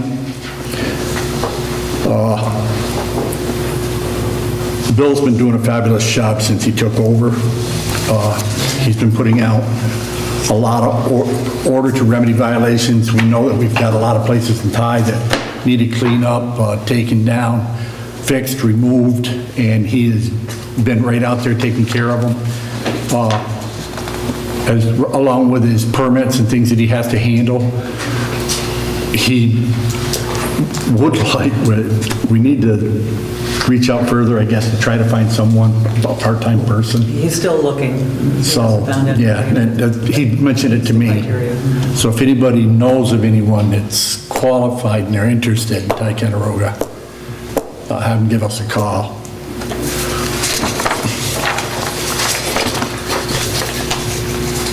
Okay, Mark stated his report only represented 3 weeks since the last report. Stated he's been working with the supervisor on the narcotics program in Ticonderoga. He stated that they were going to be meeting with the prevention team in 2 days to work on a process to bring to the public in regards to enforcement and prevention. He stated that he has hopes to have a list of things to work on after this meeting. He stated he's continuing to work with the schools on emergency response plans. Also stated that the state police has asked the department to attend an active shooter drill at the Schroon Lakes Central School. Mark said that he and the superintendent, Mr. McDonald, will attend this exercise as observers. He also stated that the department did its annual range day qualification without any problems. Also stated the committee to approve is attending the annual Chiefs Conference in Lake Placid. Calvin Cross made a motion to approve. Mark attending the conference. Margaret seconded it, and the entire committee also approved it. Mark said dog control officer did attend the DECO conference and reported back that the conference was very worthwhile. Nick stated that he and the fire department are arranging a meth awareness seminar. The seminar will cover the first responders should be looking for when entering a meth condition, including what dangers to look for. Dave Leon stated that Mark looked into Silver Bay in regards to emergency response plans at Armory, and also it was mentioned about Head Start also be looked into, which Mark is going to. The police department is taking an active role with the schools and seeing what they can do right now with the current cost of everything to best protect our schools at this time. Last time I stated he presented the bills to the commissioners and asked if motion be made to pay the bills, which they were. And motion was made by Calvin Cross to pay them, and Dave seconded, and the committee approved. Margaret also asked for an update on the situation at Corduroy Road, which I have talked to Mike about, and we've discussed since then. I've spoken to New York State Department of... yeah, because it's going to take the state because of that intersection. And Tony and the county will press for it. We adjourned at 5:35 p.m. Our next meeting is the 24th at 5 o'clock. There is a couple of things also. By order of the town board, not sure if we need a resolution on this. That's our annual road closure. We have to do Okay. a council resolution for it. I'll read it first, and then I need a resolution to pass it. There'll be no parking on the following streets, 10 a.m. midnight for the 4th of July. Penalties will be imposed. South side of Burgoyne Road from Tower Ave to Fraser Bridge Road. South side of Burgoyne Road from Fraser Bridge Road to Mount Hope Cemetery. North side of Burgoyne Road from Canal Street to State Route 22. South side of Cassie Street to Rock Street. North and south sides of Cannonball Path.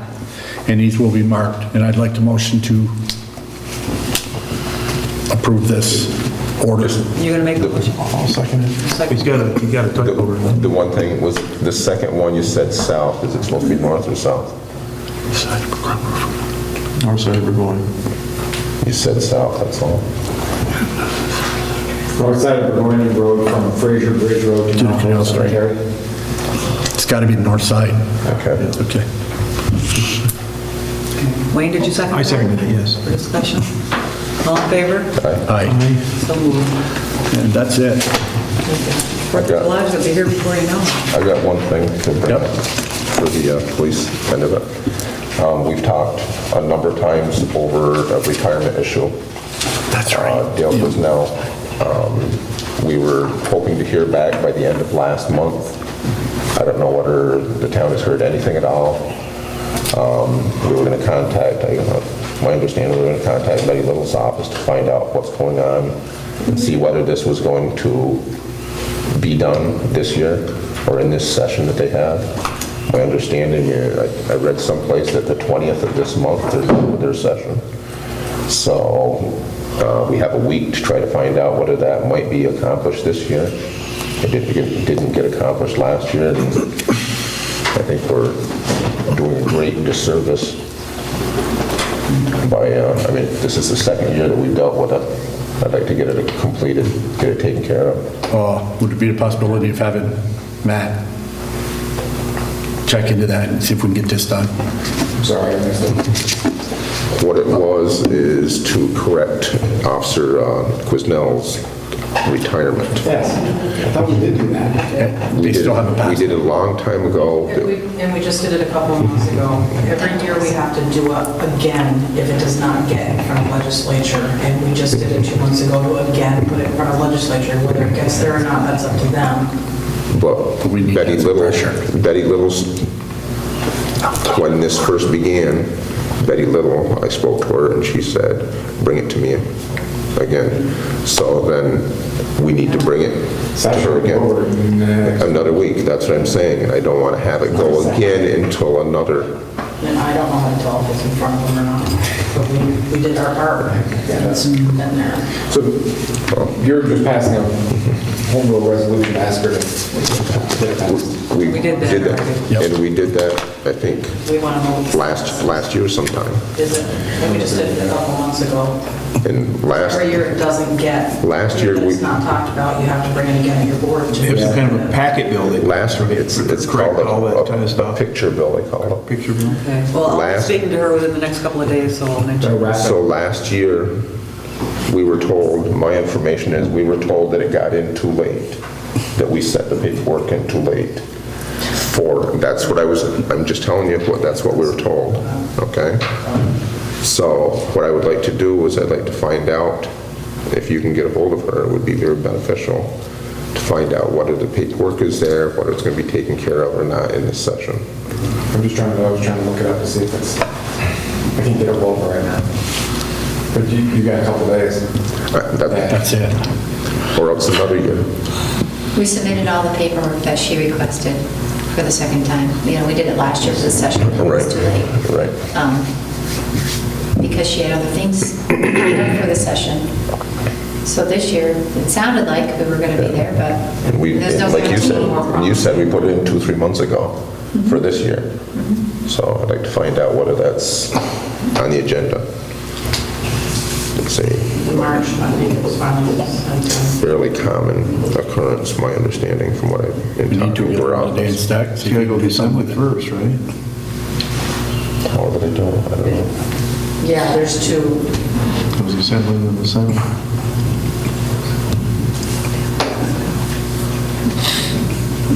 I can get a signal. I'll pick it up.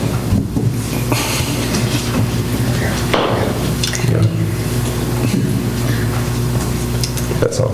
Okay. Library, cable TV? We're good.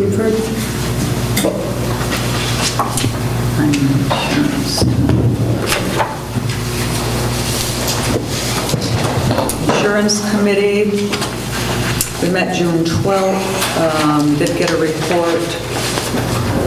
Mark Crawford, it was myself, Mark Crawford, Sue, Carla, Richie Dietrich, and Eric Seneville, representing the two unions, and Mark Crawford did give us an update. They don't have them in their boxes now. You might have received, get the update on this already? Just a copy of where it's going. He discussed the New York State healthcare exchange, which will be in place for 2014, which would be a place for everyone to get their health insurance. And he's going to come on Wednesday, August 21st, and do an open house meeting for the employees, for the board members, to get some information, to get their updates. 9:30 in the morning, Wednesday, August 21st, and then at 11 a.m. will be the employee session, info session. So,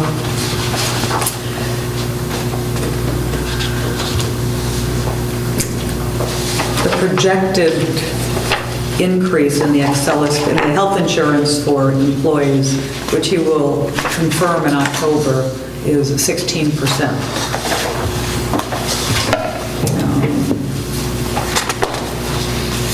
Which will, of course, make an employer cost increase based on the projection. Cost increase will be about $35,200 projected. It's $20,000 lower than an original projection because of the high deductible program that we're on now.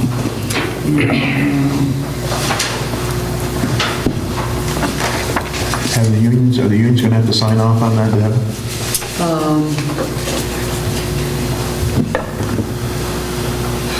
Oh, this is what we're offering. It's the same program that we offered last year.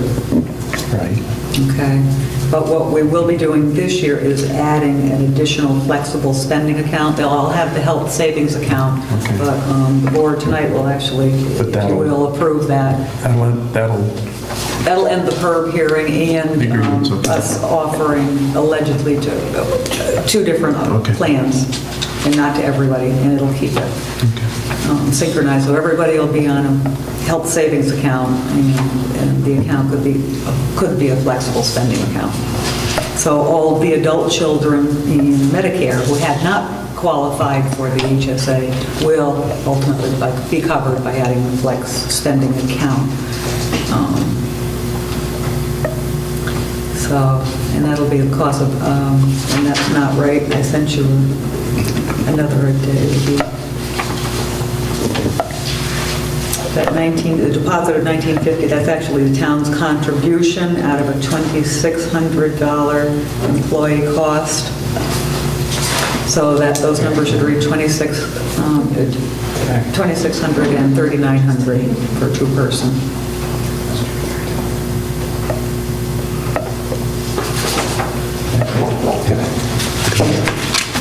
They will be today. So what we'll do is,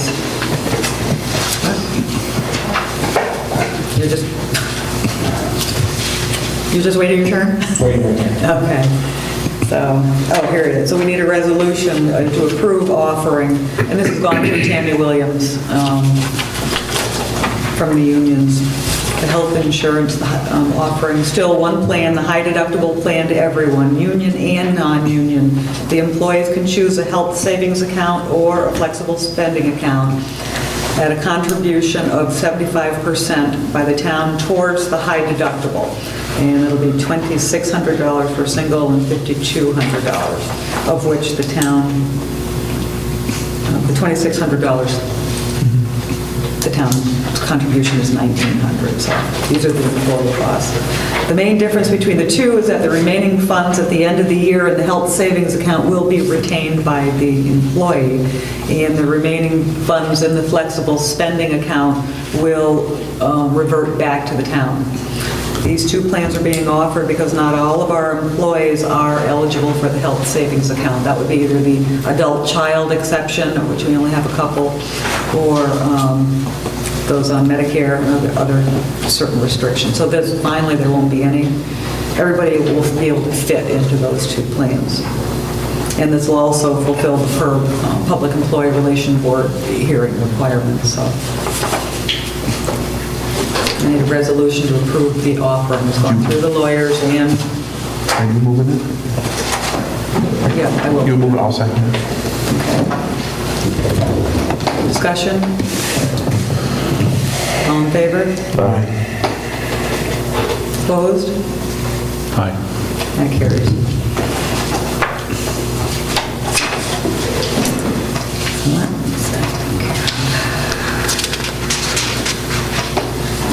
So potential 16% increase in health insurance is what we're looking at. And for the fall budget, we'll probably do, what, 20%, just to make sure? Yeah, We'll budget for 20. Yeah, the market right now is 16%. He already said we're already 4% out of the gate because of this new legislation in regards to the healthcare. Last time, we took his estimate and it was 5% higher than what the estimate was. So I'm thinking we should start higher than what he's estimating right now. So the actual was higher than what his estimate was? Last year by 5%. But I mean, he's going 6 months out. I mean, he's giving us a rate that's 6 months. That was June renewals of people with the same. These are the June renewals, yes. The ones that are renewing right now are at 16. And last year, he said the same thing, it was like 9, I think. It ended up being 15, so. So again, Wednesday, August 21st, if there's any way the board can stop in either at 9:30 or at 11 o'clock at the employee information session. He'll cover all the details of the healthcare exchange, the national healthcare, how notification to employees that will be required. And he's estimating October 1st, around October 1st, before we know what the rates for sure are going to be.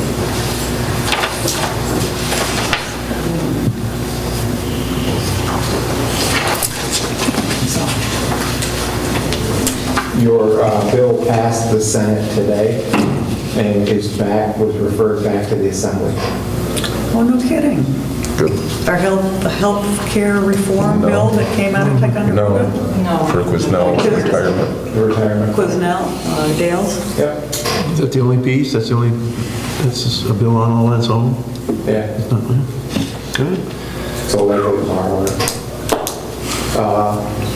If the Assembly meets tomorrow, otherwise early next week. Just look it up. That'd be nice. Get that done.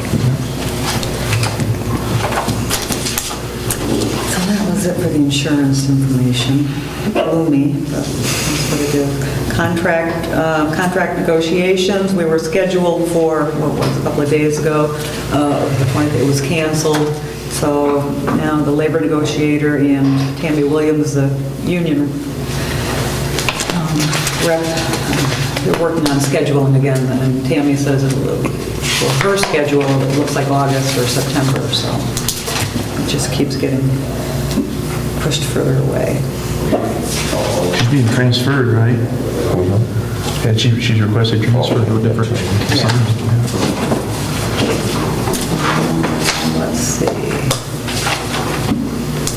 The supervisor's update, I know a lot of little things. You can scratch that first resolution for amendment, for applying to the APA for an amendment to expand our hamlet area. I'm going to hold that for proper verbiage and make sure that we want to make sure that Route 74 is in there because that has sewer as well up to the industrial park and there's expansion going there. So I don't want to miss any potential areas that we could get in all at once. So I'm not going to do that resolution right yet. I hope I have the information for our finance meeting, which is quickly filling up. June 3rd, I was invited to the International Paper Company Community Advisory Council meeting, and where both New York and Vermont representatives were there. Among them were the Vermont Gas CEO, who explained the process and the time frames for International Paper Company to have natural gas provided to them, which is 2015, and when we asked about the potential of natural gas coming into Ticonderoga, commercial and residential, he was very optimistic. Good. Very optimistic response, but stressed the focus right now needs to be on International Paper Company to get it to them by 2015. And it would be a couple of years after that it would come for the town. But because it has to, Vermont Gas would have to come up with a partner, whether another energy-related partner, whether it's National Grid or somebody. And also, in order to go into the rest of the town, then the FERC regulations come into play, federal energy research, yeah. And that's where the delays are. So anyway, that was the first real optimism and solid optimism that we had that, in a couple of years we could very well have it. So that was pretty good news, huh?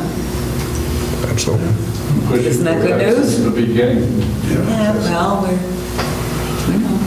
That's what you gotta do, is you gotta go there and fight for it. You ain't gonna get it for nothing.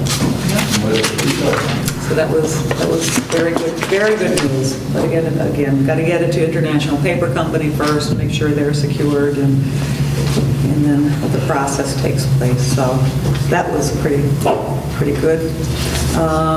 Let's see, we did already state the Gooseneck Town Water Informational Meeting, July 23rd at 5 o'clock p.m. A little later on, when Chief comes back, Chief is here, when he does his report, he'll give a little more of an update on the school, combination school-town safety effort. That's as a result of the petition that we received from the school. There are efforts that are underway to work as a collaborative with the town and the school. Substance abuse awareness, which Steve alluded to in his police report. We have a meeting Wednesday, June 18th. It'll be here at town offices, 1 to 3 p.m. The prevention team will be working with the town and community members for education, prevention, enforcement, and treatment of preventing the spread of controlled substances in Ticonderoga. But also, we would like to form a coalition to work on detailed strategies and a comprehensive approach for preventing methamphetamines, which are one of the biggest scourges, not just here, in the entire region, and controlled substances used in our community. And any interested parties are welcome to attend. Just give us a call here. Highway, let's see, Highway DEC, the DEC fine was extended. We were granted an extension to the end of June. I thought maybe Mike would be here to have some comments on that, but he's not. Alfondre Architecture in the report. We couldn't get everybody scheduled together last week for a conference call. So we really do need to go over that and come up with some recommendations. I know personally, it's for a short term, 5-7 years. I think this downstairs, the community building, could be retrofitted for the police. That would give us an opportunity to find out the direction the fire department is going and expansion.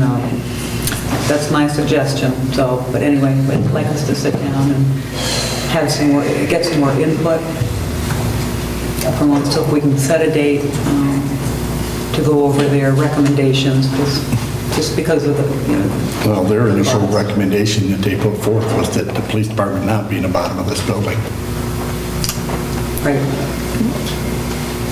But they didn't say it wasn't possible. They said it was possible, and that's what we have to look at, a cost-effective way. If they had to vacate that building tomorrow based on an emergency situation. The whole thing comes down to the town never taking care of anything and moving forward with things that need to be done. You got 2 buildings, a highway shed that's ready to shit the bucket, and the police department. I mean, sometimes the community has to move forward and do what's going to work right better in the future. It's going to cost less to heat, better fitted for the community and everything, save money down the line. Exactly. But that's not what happens here. Well, that's why we need to set up a meeting to have this conversation. We've had this plan for 3 or 4 weeks, and you just got to come to a consensus and tell them what direction that we want to go. So, do you have your calendars? Is there a date or a time that might look good? We tried to do it last week, but After the 20th would be good for me. People's schedules.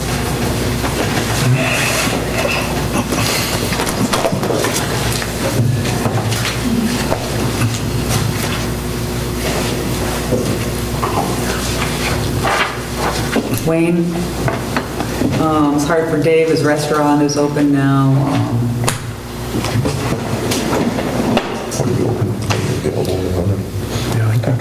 So it's, earlier in the morning is better for Dave. Yeah.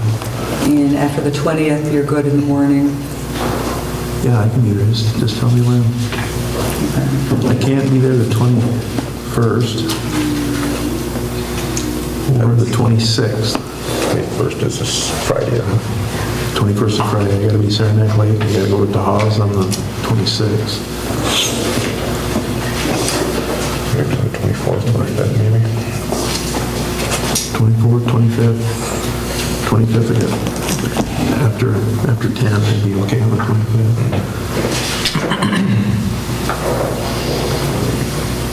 What are you thinking? I can do it any day but, next week, any day but Wednesday, on the week of the 26th, or the 24th, I would put my glasses on. Yeah, you better put your Put my glasses on, so you see. The 24th, after 10 on the 25th, 27th, after 10, 28th, I'm good. 18th, I'm good. 20th, I'm good, like after 11.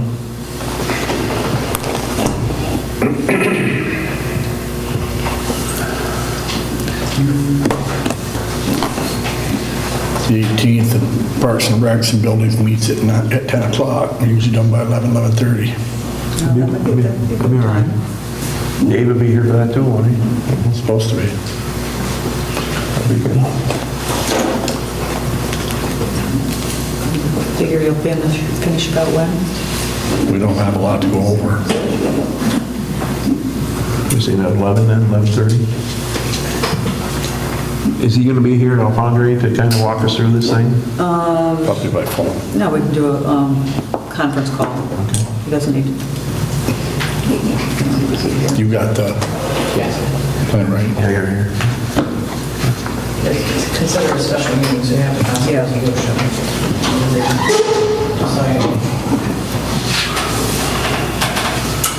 I'll move it.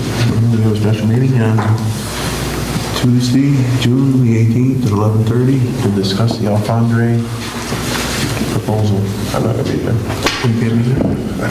You'll be You there. just said after the 20th. Okay, well, let's change it to, what time?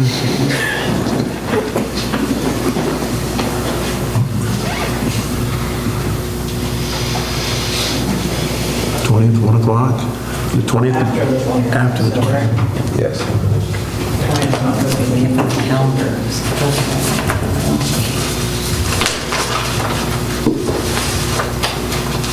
Unless it's afternoon. You're usually available during the morning, so I thought you were I talking can July. work it, Jeff, whatever it is. Just for that one time, I can do it, whatever. if it's afternoon or something like that, but that's not a big deal. Afternoon, yeah, that'd be fine. Can you do it before the 20th, afternoon? If it's afternoon. Yeah, let's go 1 o'clock on the 18th. Will that work?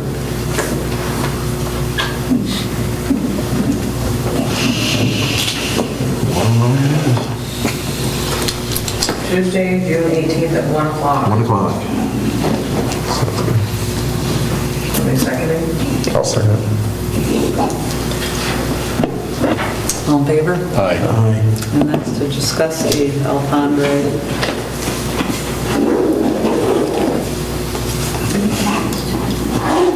When is our finance meeting? That's on the 24th, right? Same day you're going to.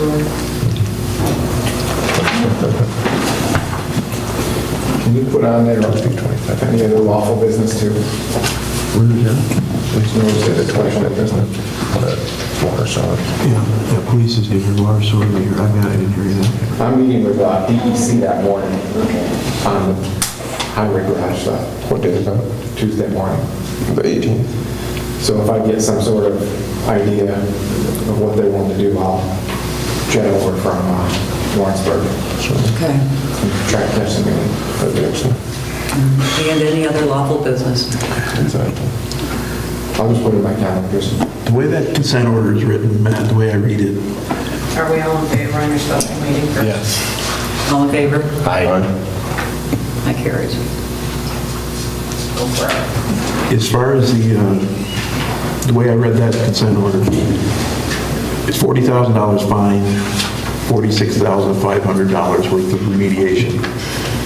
Is it an amount up to that, or do we have to spend $46,500, or if it doesn't cost that much, do we have to spend an additional amount of money? No, I don't. Did it say Said remediation? I the don't know. additional 46 would be Suspended. suspended. Suspended. Yeah, I didn't think it If said he we had to met the spend it. criteria, if Said he met the suspended. age. But it's suspended. It didn't specify you had to spend that amount of money. Right. No. Sometimes, I didn't know if anybody make you play cattails somewhere. And that's why it's just the DEC attorney and I are getting together. There it is. I'll make sure I didn't misread it. Yeah, no, it's up here. It's not an expense number. Okay. I think so, I read it twice.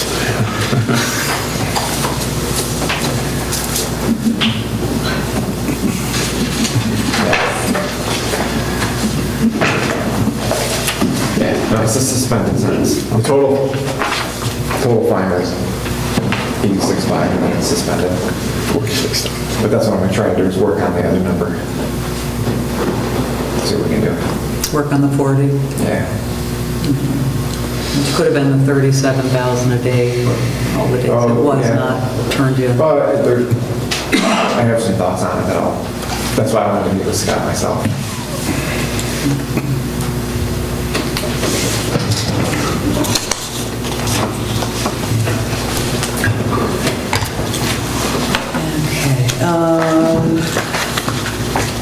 June 26th at 3 p.m., Bridgepoint Communications would like to come down and talk to the town, discuss the town, the IT and internet services, and their new broadband initiative that they have here in Ticonderoga, so the more the merrier.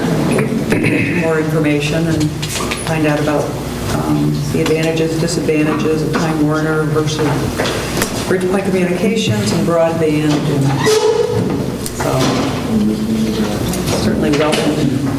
What is he? Welcome to attend if you're going to be around. We did meet with, and we are going to be meeting with other banks in the region. We were notified by our bank that the interest rate is being reduced. So we've already had one meeting with some local banks to compare the services and the rates that they have. So just to keep you, that's an FYI for you, to let you know. Seeing what we can do about that, anything.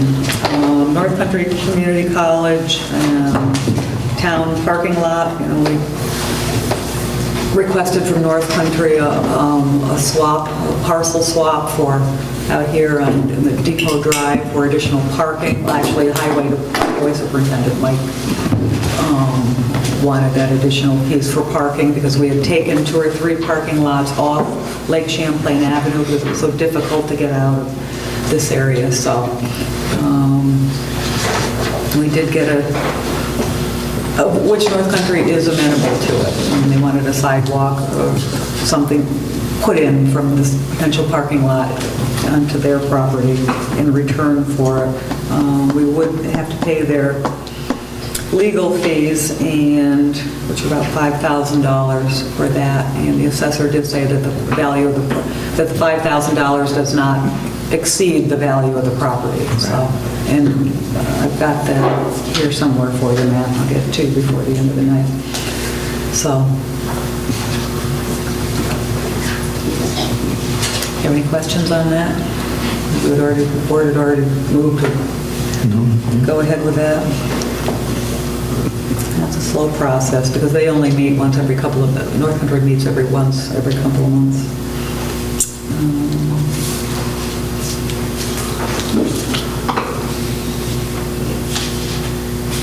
Let's see, Highway Superintendent made a speed limit change on the Portage recently, reducing the Portage to 25 miles per hour. Signs will be erected when they arrive, and I see that the signs arrived. when I was coming down today. There's one down by the emergency, the EMS building, and one up by They're not enforceable. Defiance Street. They're not enforceable until we make the decision to do that. The signs shouldn't have been put up until it came in front of the board to do that. Did we ask for an evaluation by a trade safety engineer or something? He talked to a state, I believe state engineer, and there's just several issues on that road. And my understanding was that there was no indication as to what to do. And talking with Mike, he said that it could be reduced to 25 miles an hour. You could put other signage up, stuff like that. He told me that he discussed it with Debbie recently, and he ended up putting signs up. Explained it to him that Told me yesterday. they're worthless basically until it's passed by the town. But it's only 5 miles an hour lower than what's there already, right? That's his point. His comment was is there's a number of different places in town that are 25 miles an hour that people petitioned for, whatever, in the past. For instance, Black Point Road, a much more rural area, whatever, than this. It's 25 miles an hour because the people wanted that done. And this one's in The front of the unfortunate thing EMS. is it's the horse before, or the cart before the horse, because the signs they're up there for nothing more than decoration right now. So we need to pass They're it. not legal until it's passed through the board. It's in front of the emergency squad building, up, and the other one up is above Blodgett's. So you got the emergency service. I guess I can see where, it can't hurt. There's 4 different operations there. The emergency services coming in and out of there, the nursery school, the dentist office, and the parking And there, that's and fine. Blodgett's. It's fine. Personally, if you're gonna make it, I would say right from Champlain Avenue, turn up Montcalm Street to past Blodgett's, because you've got post office, all the businesses right there, and everything else in that little area where 30 miles an hour, they shouldn't be coming down through there, but that's the speed limit, you know. You try to come out of First Street over. I know. Coming out here. I mean, they sail down through there. The difficulty, I'm not disagreeing with you, but the difficulty then you have a 30-mile-an-hour village street coming into a 25-mile-an-hour street directly into it. So it's the highway superintendent's. But if the signs are properly posted, then Does it's the board legal. want to approve that? Once the board approves it. Yes. If once they're it's properly approved posted. by the board, yes. I move we approve it. Is there a second for discussion? I will second it for discussion.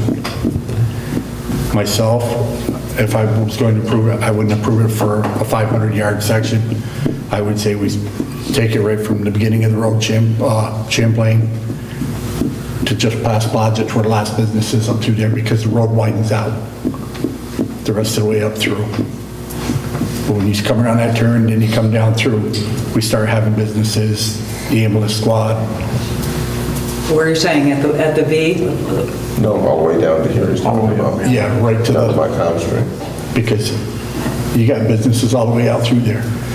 Vehicles pulling out all the time out of the gas station, people crossing the road from the post office and all those apartments. Preschool, you gotta turn out of our own slot out here.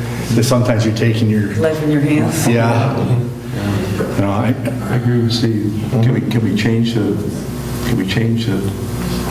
area? I think you need to describe it first. Yeah, we have resolutions, it hasn't been done yet. well, the description would be Champlain Avenue at its northernmost point on Montcalm, At the intersection of Montcalm. at the intersection, to The portage.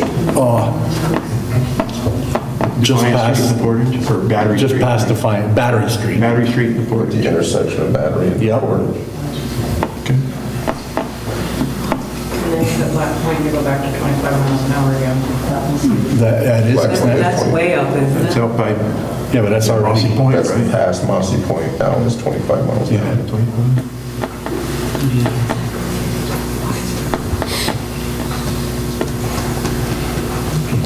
I'll put the motion on the floor. I'll second. Look at that. Does that make sense? Yeah. It's logical. If you're going to reduce it, that's a smart way to do it. Okay. All in favor? Aye. That carries.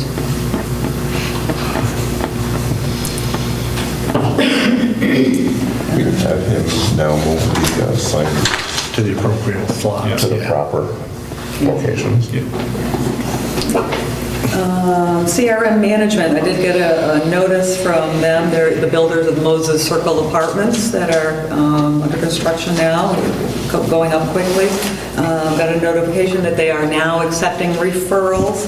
So if anybody has any interest, and I think call Debbie Bissett at Lord Howe Estates.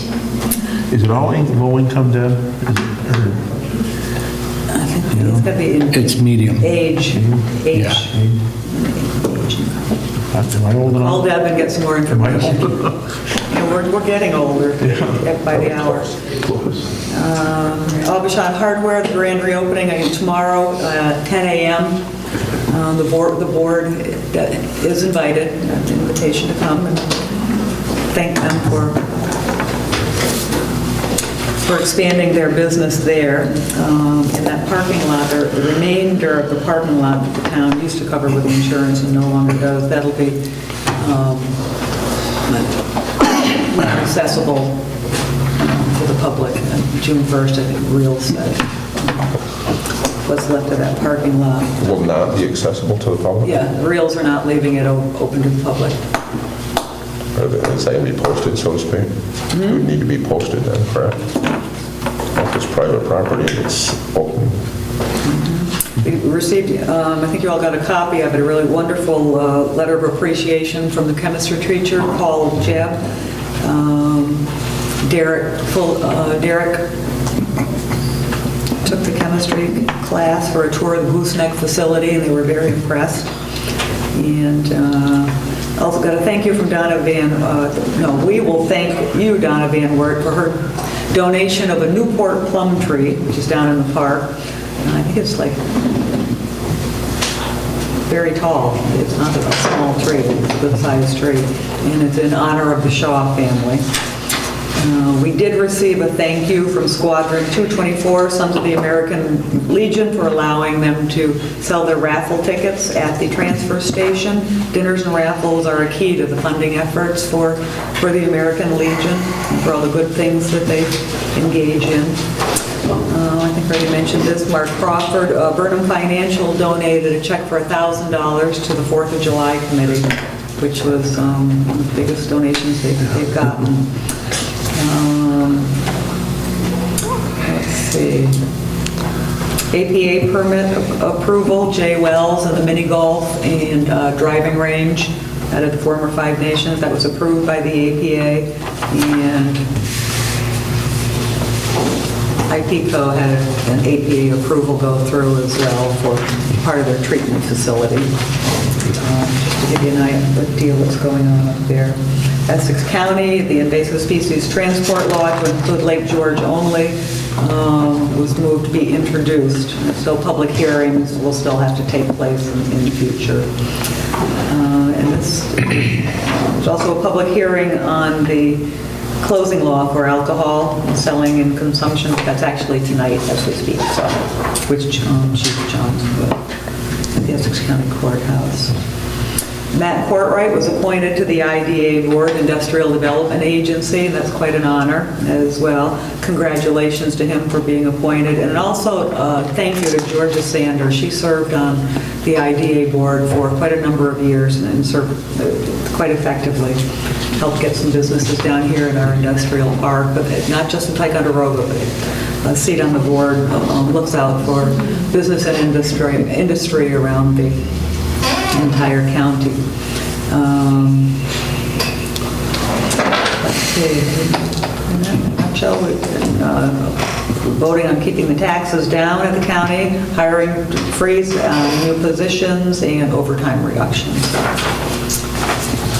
You said something about an APA,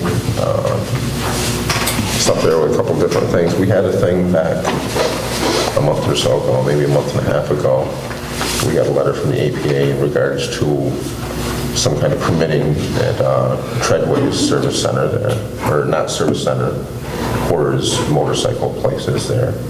Was that anything that we needed to respond to, or did we respond to that, do you know? That's just a notice of a permit. Well, it's either a notice of a permit being offered or looking for public comment, so.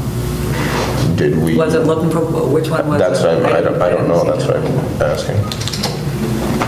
Okay, I didn't know if it It's was. just an information notice. The municipality can send comments. Okay. We're not an approved APA jurisdiction, so they're not obligated to wait, or like with approved jurisdictions, you gotta have a local notice form. that you have to- I just didn't know if there was anything we needed to You can. put any input in. Purely, it's really kind of to put the zoning administrator for the town on notice that there's a project, and if you didn't know about it, then it might be a local permit too. They were amending their prior permit. That was to add more to do service work and stuff. That was, well, they're already doing the work. One of the report of the department heads, budget officer, Carla. Budget. First thing I have are interfund advances as per General Municipal Law 9A to be adopted for abstract 6, 2015. First is from general to the capital project Gooseneck Reservoir, H36 for $54,725.87. The funds will be reimbursed with EFC financing. The second is from the general to the St. Clair Stormwater, H40, $4,256.79. The funds will be reimbursed with financing. The third is from the general to the capital project FEMA, PRV, H43, $672.33, and the funds will be reimbursed by FEMA. The last is from general to John Street Sewer Stormwater Separation Project, CD17, $7,779.28. The funds will be reimbursed by OCR grant funds. I'll move it. I'll second it. Second by Councilman Taylor, second by Councilman Cook. Discussion? All in favor? Aye. Opposed? Carries. The second thing I would like to discuss is, I had sent you guys all an email in regards to our human resource consulting services. We've been informed by Michael Richardson that immediately he's not available for any of my human resource consulting. And he made a suggestion for this company called Public Sector HR Consultants LLC. I have gone to many seminars that they have spoke at, and they're a good company. So I would like to have a resolution to accept their proposal. The summary of fees on the back was, the first thing is to be on call for me like Mike was for all human resource consulting. It's an annual basis, $4,800. The second is, been instructed by the board to update the employee handbook policy, all the policies in the employee handbook. To do that with them, the fee is $4,000, and that's to get the entire project done. The third thing is we need to update our controlled substance and alcohol testing policy, and the flat fee to do that is $950. So the total investment is $9,750. If we approve to do the entire project, they will give us a discount, and the price would be $9,255. Will they be, does that include negotiations or anything like that? Does not. Michael will still be responsible for negotiations at this time. He's downsizing his operation, and we're one of the It's few just through towns that he... this current round of one of the few negotiations, towns that's right? keeping. And what we got slated currently, or? I believe he said 2014. Oh, yeah. He will continue to negotiate the union contracts through 2014. Have we asked this new company whether they would be interested in doing the negotiations, doing all of our HR? They don't do negotiations. Then who are we gonna hire after that? We're gonna hire somebody else? McKillop's. McKillop's looking for work. We used John Asplin for this perm for Fitzgerald Morris Baker and Firth. That's what he's there for. They have quite a listing of We've also- references that they can give us in regards to that. We've also used Jay Gervin out of Albany, and he actually won against the union for the town. I'm just asking because if we can do something in one location, why have 2 or 3 different entities doing similar work? You know, which was the benefit of having Mike Richardson. He did all of that. So, but now he's retiring, downsizing, but at least he's doing our union negotiations, he's really helped the town. I know not everyone agrees, but he's helped gain back quite a bit to the town over at least the time I've been here. For union negotiations, you know, it always is a trade-off. You always have to give to get a little bit, but he did quite a bit. So unfortunately, he's... How are we gonna pay for this? Professional services? We pay for Michael out of the attorney budget. Okay. So it's money that we'd normally paid Michael that, could go towards this. Yeah, you're... I wouldn't do civils. I know, you don't do civils. You really need him, Carl? I mean, how much consulting, you call on him a lot? Constantly. Constantly? I call... I've missed not being able to call Michael. From an economic standpoint, the hourly versus even calling us or something, it's probably, I think I emailed you back. It does make sense to have somebody on a flat fee that you can call them. Because we call a lot. We have I would have called a them lot of issues. today on this intern thing. I had nobody to call. I didn't call Michael because he told us he wasn't available. So today I would have been on the horn with them and they would have gotten back to me. I would have been able to have an answer for you. Right. If it's someone who consult like that. You need it. They have 3 qualified people in their office. They all, work together, so it's not one certain person that you'd be tied to. Again, we already have the service or through Mike Richardson. That's the piece that he's no longer doing, so it's more of a transfer of services, Is he flat rate or hourly? Hourly? Michael's hourly. And I call him a lot and he doesn't charge me anything extra for Do you have any idea what we've paid him in the past year, for Sure. instance? Yep, I can get that information for you. I'm just I saying. don't have it with me tonight. I would almost think it's probably more than what these people are offering.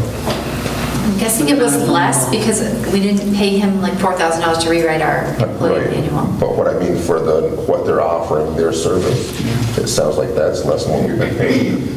Yes, but he's also doing the negotiations, so I have to break it down between the negotiations and the human resource end of things.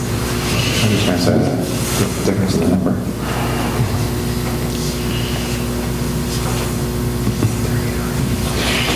You need it? I'll move that we yeah. enter in the contract with, what is At it? $150 an hour, that's 30 hours Exactly, in a year. exactly. Did he use my 30 hours like yeah. that? Probably far more than that. We have to have access to professional and Well, it's not. insights. And I'm not against that. It's Oh, just I know that. I mean, I looked up General on here, it numbers. took a minute and a half to look up something under civil service law. That's what the law says. Well, yeah. They're not going to tell you different than what the law says. No, but that's just the rec, though. And one thing I will say is, that's just us reading the statute. That when I read any cases or any regs that are underneath that, But just the statute. that right there, that's what the law is. If it says you can hire somebody temporary for up to 90 days, up to 3 months, Yeah. then you can do that. I know, but the highway law says the highway might use 3 lots. And the cases are said, well, no, not really. And I'm not disagreeing with them, I'm just saying, it doesn't just end with that statute. You gotta read the regs and and that kind of stuff. Not that an attorney or somebody can't do it, but yeah. My point is we need to do what we can do before we reach out. That's what my point is. Yeah, that is a good point, but it's, if we ever interpret it the wrong way, it puts the town in a position, and we try to get the best facts, best facts and information, professionals with not opinion. So anyway, you moved it? I moved it, yeah. I'll second. Second, Councilman Cook, more discussion? All in favor? Aye. Aye. Opposed?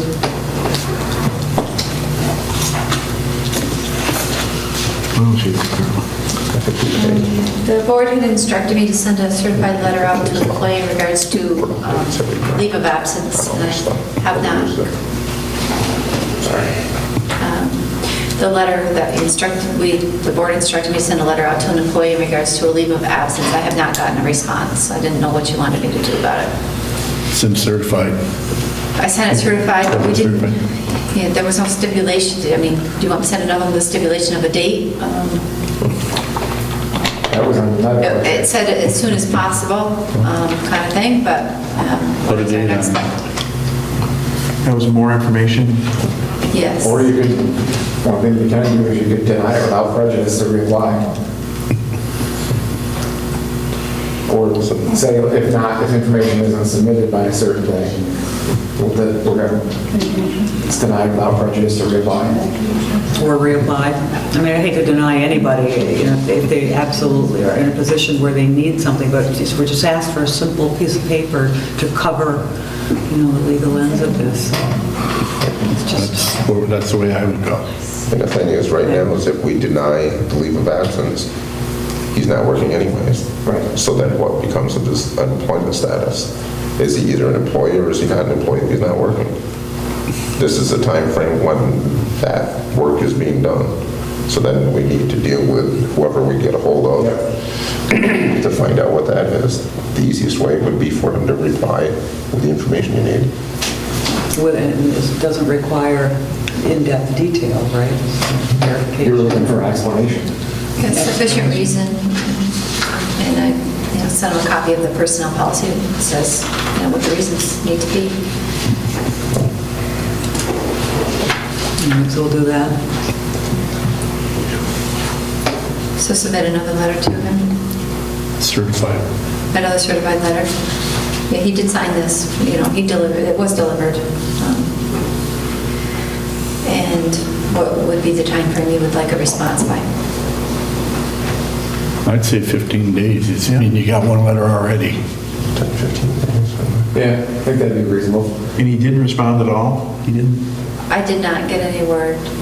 I got word from the county that he had called and questioned what we had done, but he hasn't contacted our office at all. Yeah, I'd like to help, but... Did the receipt come back? Yes, the receipt, yeah, I have a copy of the receipt, and he signed it.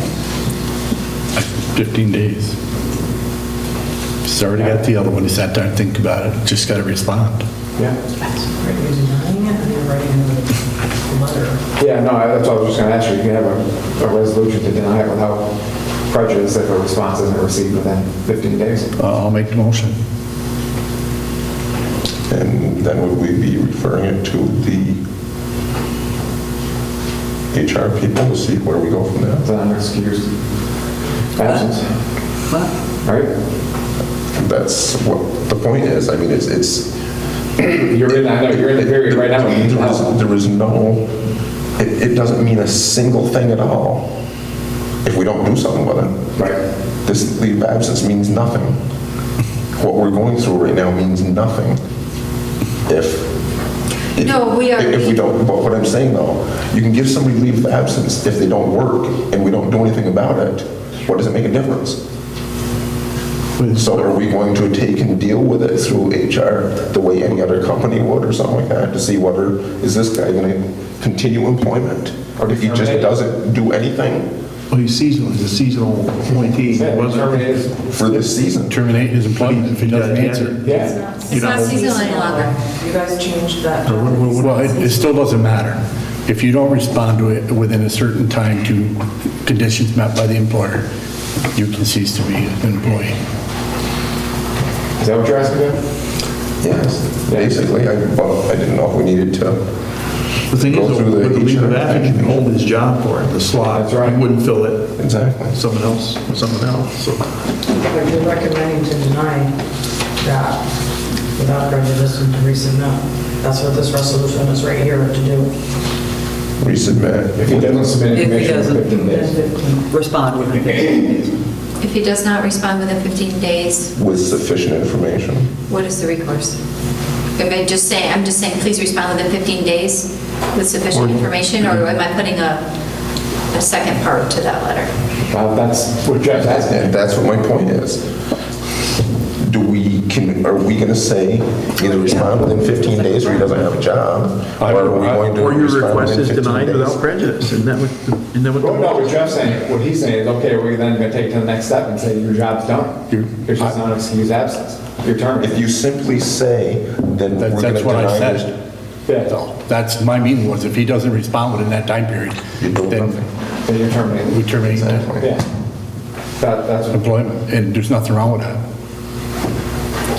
It's not that, he's been a good worker, we want him to work, but the point is do we do it the right way or do we just do it and have nothing behind us? We've already consulted with Matt, and we've already consulted with the county on this matter because I didn't have an HR person to go to. Certainly. And what you're doing, what you did is right. It's not, I'm not saying that. We looked at the manual last month. All right, so an excused absence, he didn't show up for work. Then that's a board decision That's at right. that point. Yeah. So you guys instructed me to send the letter, we have gotten a response, so now what do we want to do? Send a letter, Send a second tell them you letter, need a give them response 15 within days. 15 days. Okay? And I would, Failure to respond will Will result in termination. result in termination. Okay. And I'll reference the policy manual Yep. section that states that. Okay. Thank you. And that is all I had. Did you say you had Steve brought that, a budget something? Steve brought that I got the motion. I'll second it. All in favor? Aye. That's unanimous, that carries. Sorry, Bob. That's right. And make your time. It's like, look at your. Budget transfer. Sorry. She said. Yeah, well, that'll be good. Okay, Tanya? Town clerk? Yeah, that was intentional.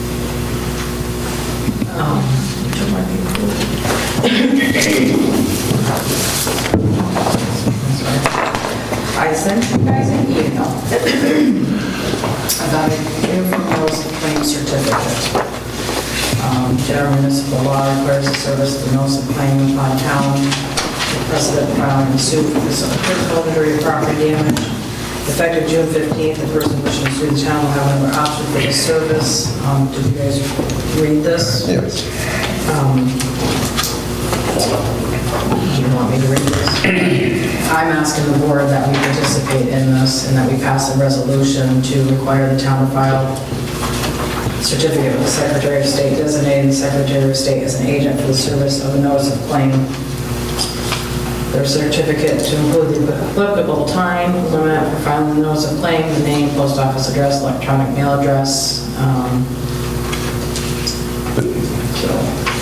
Didn't that state something about changing the law where it doesn't have to only go there, it can also come to you? Isn't that the second? They did that.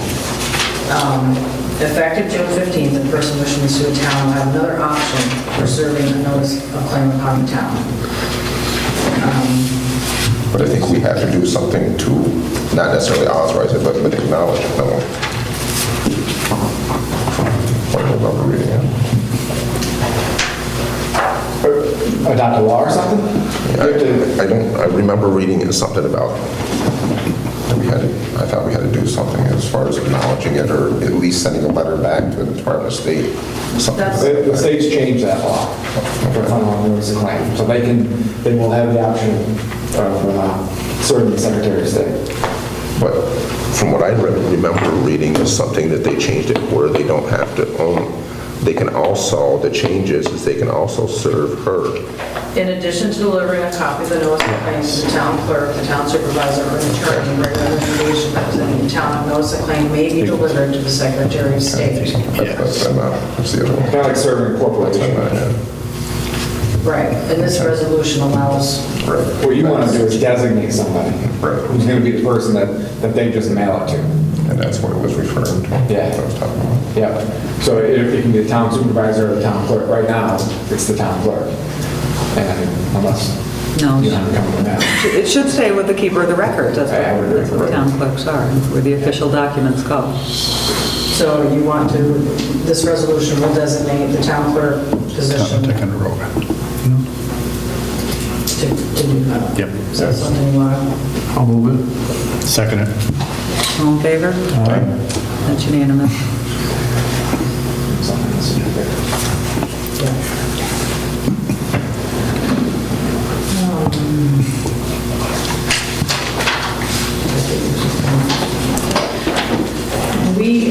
I ask every year for people to give me surplus lists, and this year nothing has really come in. 2 items. Highway Department had a 1999 Sterling L7501 diesel. Tenco dump and sander body that Mike wants to surplus. And the water department had the 2 275-gallon fuel tanks that need to be surplus. So if you'd like to declare them surplus right now, and I'll continue to hold them, or I can put the one out to bid, but we still have to declare them surplus. As far as the 275-gallon tanks, they're not very old, I'd rather utilize them. But we still have to declare them. That's fine, but I don't want to get rid of them. Yeah. And have to buy storage something. No, but that's what I'm saying, we still have to surplus them. Certainly. But they don't have to be put out to bid. We're going to utilize them someplace else because they're going to, but we still have to declare them surplus for From the that water department. department. Tracy gave you that, or Gary? Derek. I would move we declare the 275-gallon drums as surplus. And the 99 Sterling. In the dump box. And is that in lieu of the new truck, Jeff? Is that what he's doing there? That's one of the junk ones. It's, I don't think it runs at all. Okay. And that too. Yeah, put the truck on there too. All in favor? who seconded? I moved it. Steve seconded. And do you want me to put out to bid the truck, or do you want me to still continue waiting to see if we get any more surplus? I have stuff on my list that I've surplus for like the last 3 years that I'm trying to circulate and get rid of. Then put that stuff with it if you want. That would be Not the good. tanks, though. No. Yeah. So I'll do another surplus list, so you want to authorize me to advertise our spring 2013 surplus list. So maybe make a phone call directly to the department heads and say, listen, I sent this memo out, whatever, now I want you to come up with what you have in surplus. I already have them. Yes. I have them. Good hounding. So you want me to put these out to bid and make a resolution to I'll make a motion. advertise the surplus to bid? Councilman? I'll second it. Second, Councilman Taylor. Discussion? All in favor? Aye. That's unanimous. That's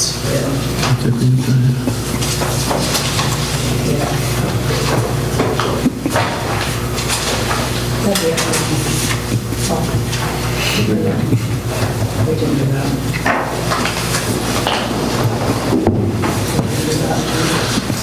You have more time? Well, That's got some resolution. You can read. my part's done. I will go leave the council.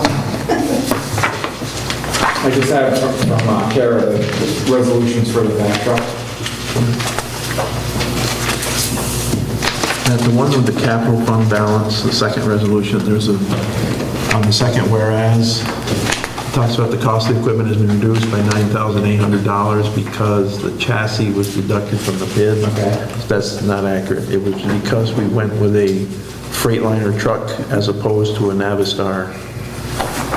The original bid was with a Navistar, and then a Navistar chassis, and the Freightliner chassis is why it was less. So I don't know how you guys can work that. It's kind of, it would Basically, imply because that a you... change in chassis manufacturer. Still meets the same specs, all right? Same, everything, just a Actually means higher And I can more change so. that, so you can still pass the resolution with that. Yeah. So we said because of a change in chassis manufacturer. Right. Yeah. Yeah, that's good. Okay. So if you want to pass a resolution to establish the capital fund. I would move that. I'll say. All in favor? Aye. Aye.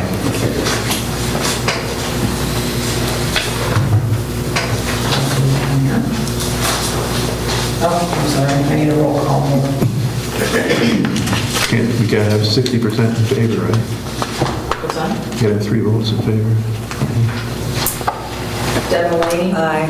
Wayne Taylor? Aye. Steve Whitford? Aye. David Leon is absent. Jeff Cook? Aye. We got it. 80%. And then you have the bond resolution authorizing issuance, I'll get you talk better than I can. The issuance of the $150,000 aggregate principal amount serial bonds, pay the statutory installment bond of the town of Ticonderoga, pay the cost for the purchase of and Jeter, not to price the issuance of bond anticipation notes of the town of Ticonderoga for the opposite purposes. I'll offer that.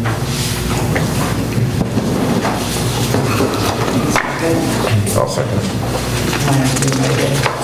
Discussion? Deb Mulaney? Aye. Steve Whitford? Aye. Wayne Taylor? Aye. Jeff Cook? Aye. And David absent. That's it. We have the pavement bid, but we don't know if you can approve the pavement bid to go out to bid. But we are still going to be doing more stuff on that.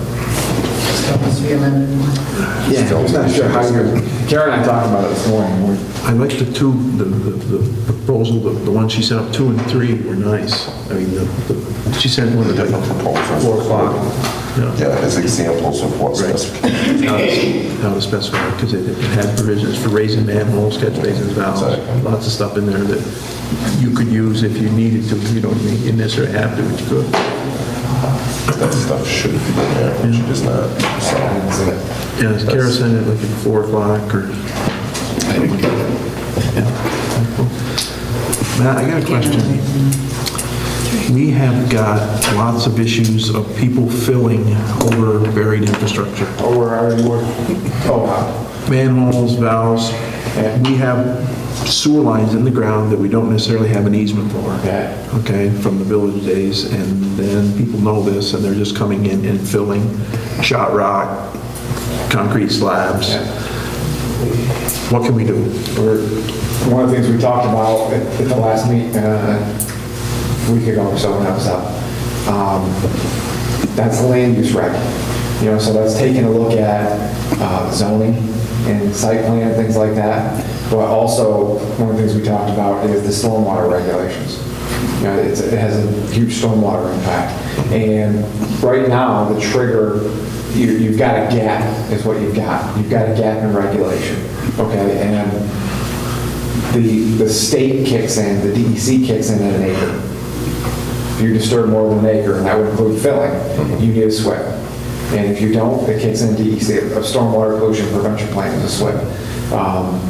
And it deals with all those things, stormwater, things like that. It doesn't deal with covering, you know, manholes and infrastructure. If you don't have easements and things like that, that's an entirely different legal issue. They said there were easements, but they were all in a box in some attorney's office, and they never got filed, and when the village went away, they went away.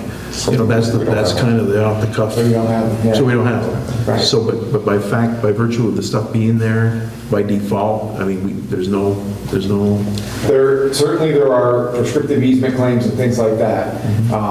Generally, underground improvements, pipes, things, conduits, things like that, under the case law, haven't been recognized as satisfying that prescriptive easement test, because it can't be, it's not open and notorious. If it's known, then that might stretch that law a little bit, and it could satisfy the test. But those are so fact specific, based on each instance, you'd go crazy dealing with it. You know, I know John Henry and I have talked about it over the years. One of the things you probably got to look at is trying to start identifying these and getting the easements that you need. I mean, I've been working on it right now with the sewer district down in Washington County.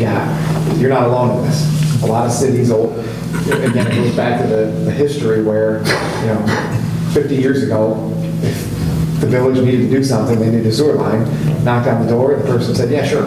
It's not like that anymore. People are more litigious, they're not as trusting.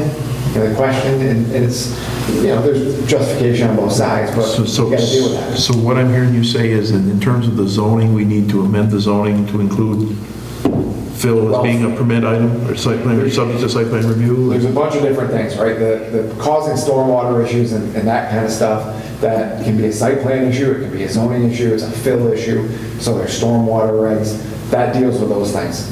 If you raise up land, a lot of municipalities, yeah, you need a permit to do it for just this issue. Because you had one major issue that's been created solely by filling land. It's just... It's all over town, I mean, I can think of like 6 right now, major. Yep, and that's why I kind of thought Ticonderoga was going to end up in the state program, called the MS4S program. Population-wise, I thought you guys might have ended up in this round. You didn't. Lake George got added, some of the municipalities on the southern end of the lake did get added, and that would have forced these requirements on you. It's a state mandate, it's an unfunded mandate. Eventually it's coming. But we don't have to wait for it either. We can take a look at those things. Address it now. Because otherwise you're going to end up spending money. The question that you deal with is, does the person doing the work spend money, or do the taxpayers at large spend money? Because that's what you're dealing with right now.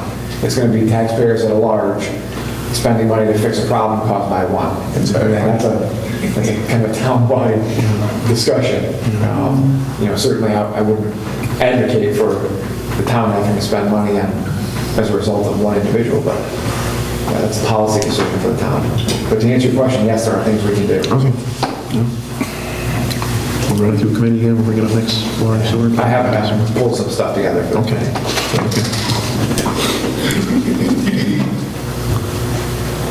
I have one issue. I've been speaking with Matt about this. It's in regards to our policy at the airport requiring plane owners to have $1 million coverage, naming the town of Ticonderoga. One of the owners up there that owns the leasing the thing, he's done some checking. Tupper Lake, Lake Placid, they don't require their plane owners to have that type of coverage. They said it'd be the same thing as having somebody drive down through your village and say, I'm going to park there, and he not have $1 million coverage on your street, or somebody flying in for a day and not having $1 million coverage for your street. They said the basic requirement is having liability, period. They got to have some kind of liability to tie down there.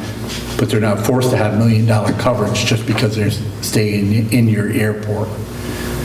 And we have the potential of getting quite a few other planes in. They're just waiting for this particular issue to be amended. Yeah, as I said, I think email back to Steve and put in the report, it's not a deal breaker on my end. It's a policy decision. That came out of the insurance company. They give you suggested limits, and obviously they'd like to see them as high as possible. It's just risk allocation for the town. I couldn't sit here and tell you never have a claim of $1 million. That'd be wrong. But that is the reality. If the other airports in the region aren't doing it. I did email the one company that I work with, just to ask them what do they do. They do have pretty high limits, but I'll tell you, they're also dealing with some pretty big claims. Yeah, they're not like ours. We're going to get sued no matter what. Well, the question is, what is it from? The limits that you're looking at are damages that could be incurred to the town. Now, certainly, if they have things that they caused, there are some defenses and things we have. But our general liability would cover it anyway, right? I mean, we'd be covered by insurance. If they found that we in any way were the pertinent cause to the accident, yes. And the $1 million limit wouldn't cover that anyway. Yep. If we were negligent, it wouldn't kick in. We can't ever exclude our own negligence. That there's statutory prohibition on that. Okay. So that any contracts that try to do that as public policy are disallowed. So that's why I say when I report it back to you, it's not a deal breaker on my end. It's strictly a policy decision on the town board. Is he going to rate our liability policy additionally? I don't know. Be polling if we drop that provision? Not that I'm aware of. He was up there, he took a look at stuff, he was very happy with our airport. He did request a couple things, putting up some signs with no walking near the gate with a slash through it. But we do have, right now, 7 planes definite that would like to come in here and tie down. If they stay here for 3-4 months, it's $35 a plane, you know? They stay till October, November.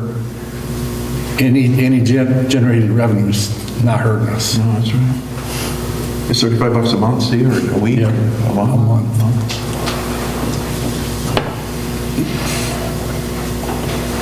Did you talk to Dave Luliano about it? What do you think? Dave and I have talked about it during the other meetings, yeah. He's in favor of doing away with it? So you make that motion, Steve? Oh, I wanted to put it in front of you and see what you feel. You know, I definitely would put the motion that we adjust it, have Matt adjust the wording. We go through it in the next month. Yeah. Approve it at the town board meeting. Let's do that.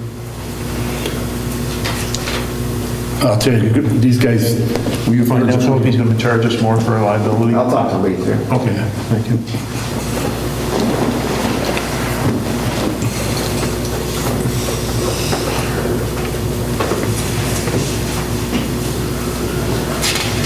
Okay. thank you. Who's that coffee with too, I should.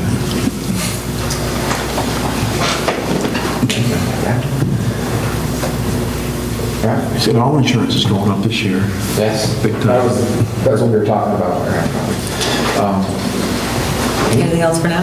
For me, just on the well stuff, to give you some follow-up, and we talked about it earlier, I am following up with DEC on access things with Gooseneck, just so we can have some more information at a meeting. Maybe we can get it back if we end up having a meeting in Chilson, just so we have more facts. Sue put together a lot of information. I thought it was time to send it down, but a lot of historical information. That's kind of what I was flipping through here tonight. So we're still working on that. We're still working on exploring the wells. We talked about the bonding resolutions and things like that. I talked to Kara about that. There are options. You know, the short of it would be to have a resolution that authorizes a map plan report. I think she reported on that. To create what would be the taxing district. But the understanding would have to be that if for any reason that district didn't happen, it's a town charge. That's the risk. That's what happens if you take the expense on behalf of a district that may or may not ultimately be formed, it falls back to the town. So that's really the option before the town board.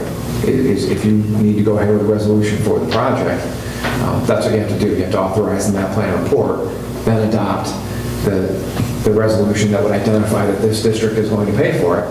And then if for whatever reason, a permissive referendum or something like that, that district wasn't formed, any costs up to that date would be a town-wide charge. That's the risk. That would be excused just a minute. On some code stuff, I am working with Bill Ball, and he's talked to me a couple times. We're working on a couple buildings. He's pretty busy. Outpaced me a little bit here for the last month. I told him, Wayne and I used to get together every now and then, maybe once every 6 months or so. I'd come up and sit down with him. sometimes once a year, depending on how much he had going on. And we would kind of take a look at the properties and see what we needed to do, and actually go out and visit them, and give me a good sense of what we needed to do and how we needed to deal with them. So Bill and I talked about that. I'm also working on getting some education information to him on the zoning aspects of it, how to render decisions. You can't really just refer things to planning boards and zoning boards. Like it or not, he's the first gap, and he's got to make it. He has to make the determination. Yeah, and he's been bouncing things off me, and we email back and forth and talk about them. And I treat it kind of like I did with Wayne. I can't make the decision for him.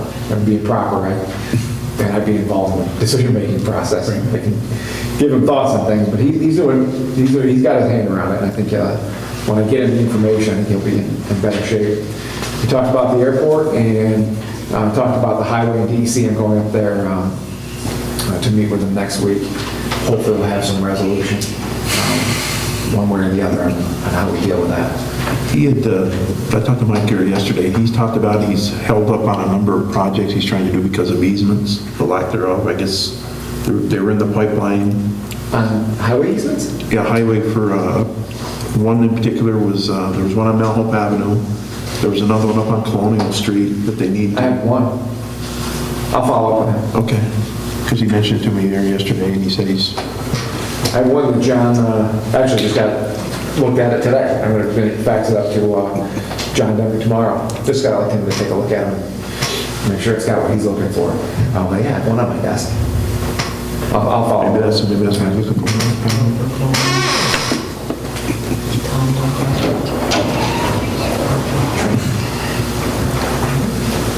I'll follow. Okay.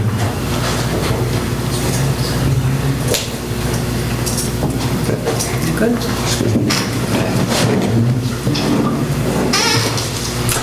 Police Chief Mark Johns. First one, I tried to raise my hand, but I didn't want to get in trouble for speaking when you were planning your special meeting. The coalition meeting that was listed in the publications is actually Tuesday the 18th at 1:00 p.m. Would you just schedule the public? I didn't have my copy of my calendar here. I didn't find it.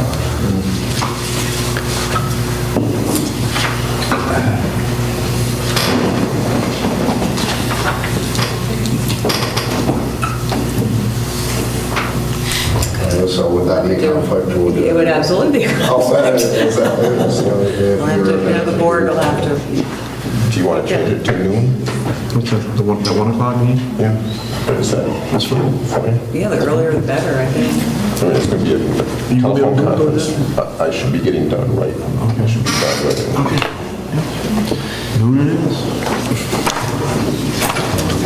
So if somebody wants to move a resolution, to amend that resolution for the special town board meeting. I will make the motion. Was it the 18th, and now it's at noon? Yes. That's for the Alfondre? Yes. Yep. I'll second. And any other business? In favor? Aye. Okay, the next one I had was at that special board meeting, would we be able to pull out temporary parking bans for the 4th of July celebration? Already did it. Did those. Okay, and also I was going to mention Street Fest, street closure, and authorized by the board as waiver of vendor fees. The Woodstock Food Fest before last Saturday in July, which is scheduled business up to year before that. Supervisor Moynihan mentioned, sorry. Do you want to do that, close the street down and waive the peddler's permit fee for the street fest? Yeah. I'll put the motion on the floor. I'll second it. Discussion? Same thing we've done every year. Yeah, it's a wonderful event. It's a wonderful event. It brings in a lot of people from around the area. All in favor? Aye. Opposed? That carries. And Supervisor Mulaney mentioned 6 o'clock this evening on behalf of the town and the Ticonderoga Police Department. I attended a public hearing in Elizabethtown with the State Liquor Authority.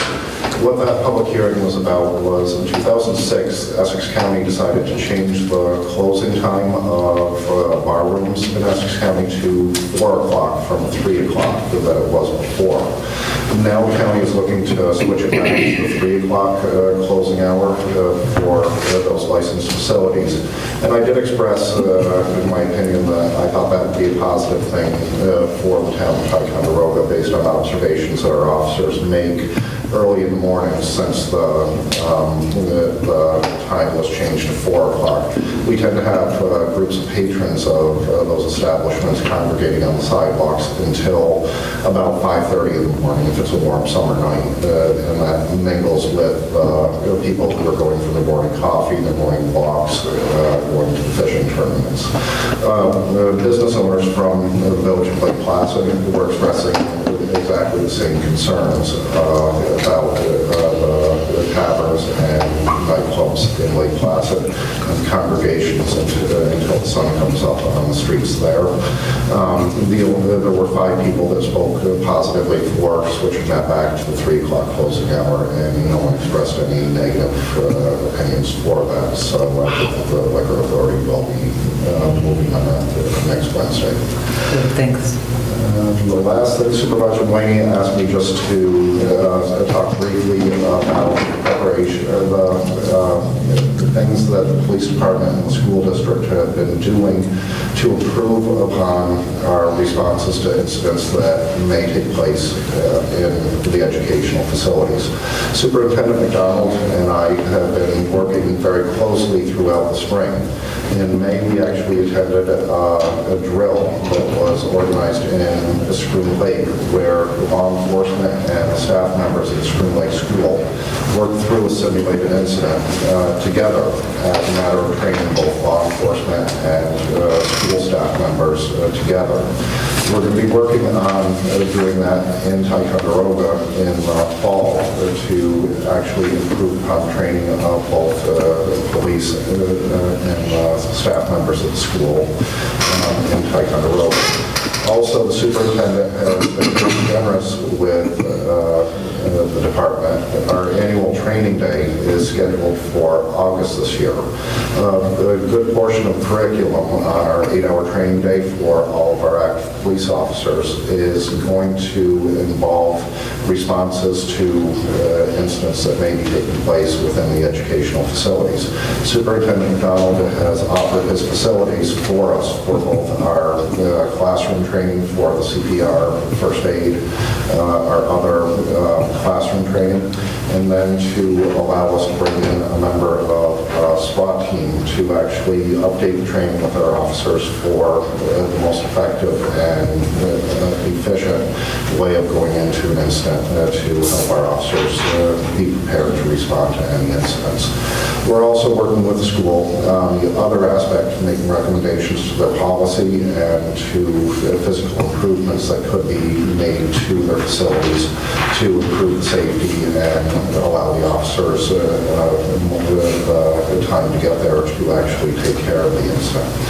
Unfortunately, schools and towns are both on tight budgets and really working within a tax cap.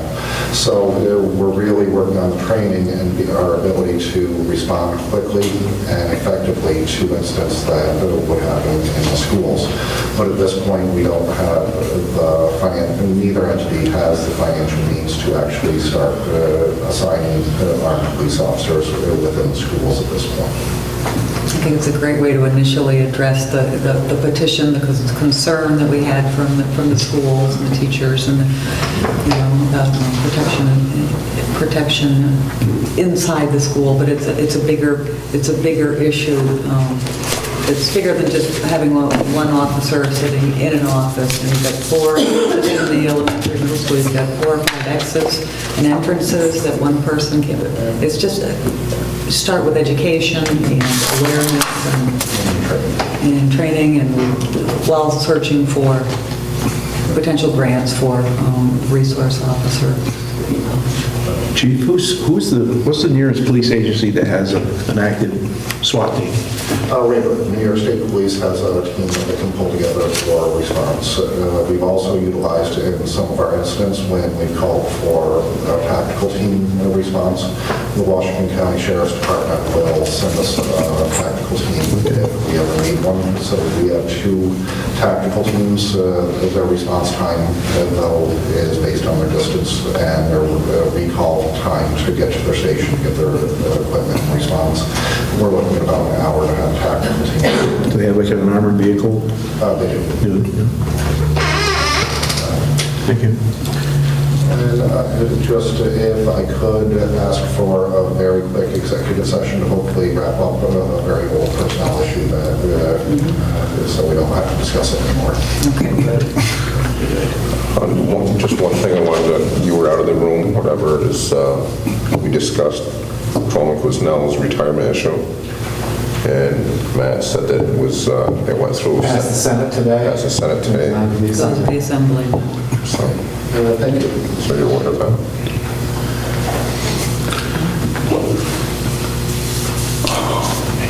Okay, we'll go to the end of the meeting. You got something? What? What to do. I didn't want to be, I've had a couple of inquiries here during the past 2 days on an article in the paper. I just want to find out what the exact facts are. It's the thing that the brides went on up to the beach, Oh, yes. and they're inquiring about the beer and wine. You'll see a retraction, hopefully in this, tomorrow's paper. Okay. That was, I guess it was a misprint, a miss something or other, but there will be no beer or wine sold I at was the beach. at Walmart and coming out of the post office today again. And I said, I don't know. I said, I think it's probably just been printed wrong. But, okay, that's fine. I immediately made the phone call as soon as I made aware of it, to ask for retraction, have that organization Good. make sure there's a retraction in there, because, that puts us in a very bad position. So, yes.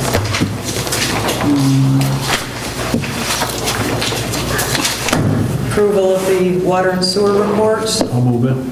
Second. Councilman Taylor, Councilman Whitford. All in favor? Aye. We're gonna wait. Discussion, all in favor? Aye. Unanimous, that carries. Approval of the supervisor's monthly financial report. I'll move it. Councilman Whitford, is there a second? I'll second. Councilman Cook, discussion? All in favor? Aye. Carries. Motion to pay the bills. I'll move it. Second. All in favor? Aye. Carried. And we will, before we do adjourn to executive and final public comments, What police agency was involved in that school night school? Was it the sheriff's department? So there were representatives from the New York State Police, the New York State Forest Rangers, the Essex County Sheriff's Department, the Ticonderoga Police, and we're trying to make sure that I get everyone.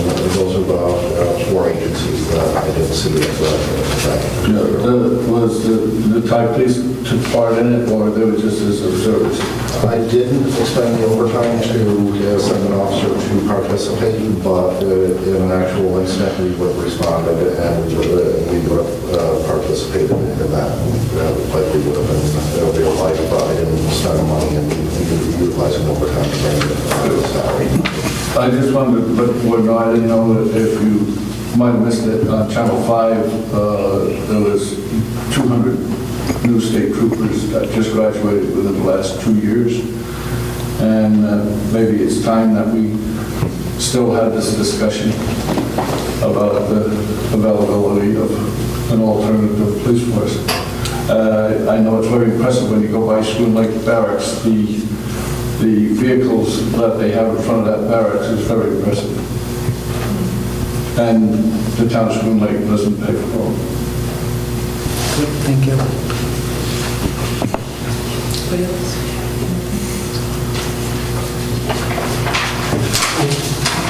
Oh, you did one You comment? didn't say when you would give me an extension. Oh, we can't give you an extension tonight, I mean, it's already been put out there for the 1st. We'll get, as we said, have people call in or stop in if they have specific questions. Again, it's a survey of interest. You know, it's not a commitment, and it's, you know, even if... Can you try to organize a meeting, Fred? Can you try to organize a meeting? Yes, I will. You will do that? Yes, I will. Before that, and get people up there. Because we can, I mean, if you can put a meeting together and get the facility, we can get the people there to try to answer your questions. Okay. You know, I mean, if you can do it, if you can get the ball rolling. How about the 22nd? Of June? Yes, June, yes. Yeah. 22nd's a Saturday, right?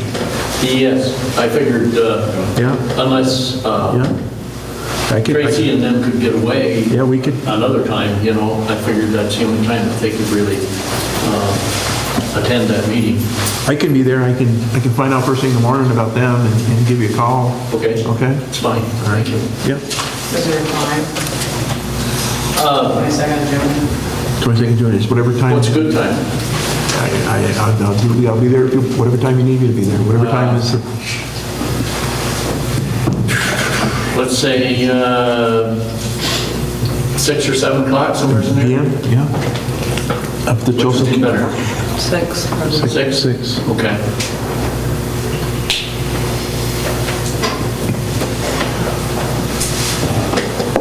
Thank you. And this would focus just on the question of the district formation to Yes. form or not to form. Correct, and also, like Wayne and Tracy and them would have information to give to a lot of the people that may not have any idea what we're talking about. Yeah. See if we can get Todd to come to our engineer. Todd, Oh, yes. Maybe bring that Okay. PowerPoint presentation. That had a lot of answers, and you know there's a whole section of frequently asked questions, you know, which is was really good. Okay. You were there. You saw that, didn't you? Yes. Upstairs. Do you have a projection screen? Todd can't come, we can do The presentation. Yeah. It's on YouTube. It's on YouTube? Yeah, we can stream it. It's on our website. Thank you. Okay, motion to, anybody else? Did you, Dennis? No.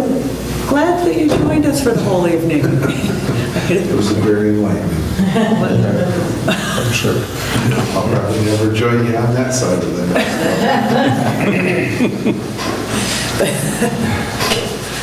Well, you're welcome to come anytime. Wish you would. Okay. Motion to go into executive. Did we pay the bills already? Yep. Yeah, we did all that, everything's paid, and Okay. bills are paid.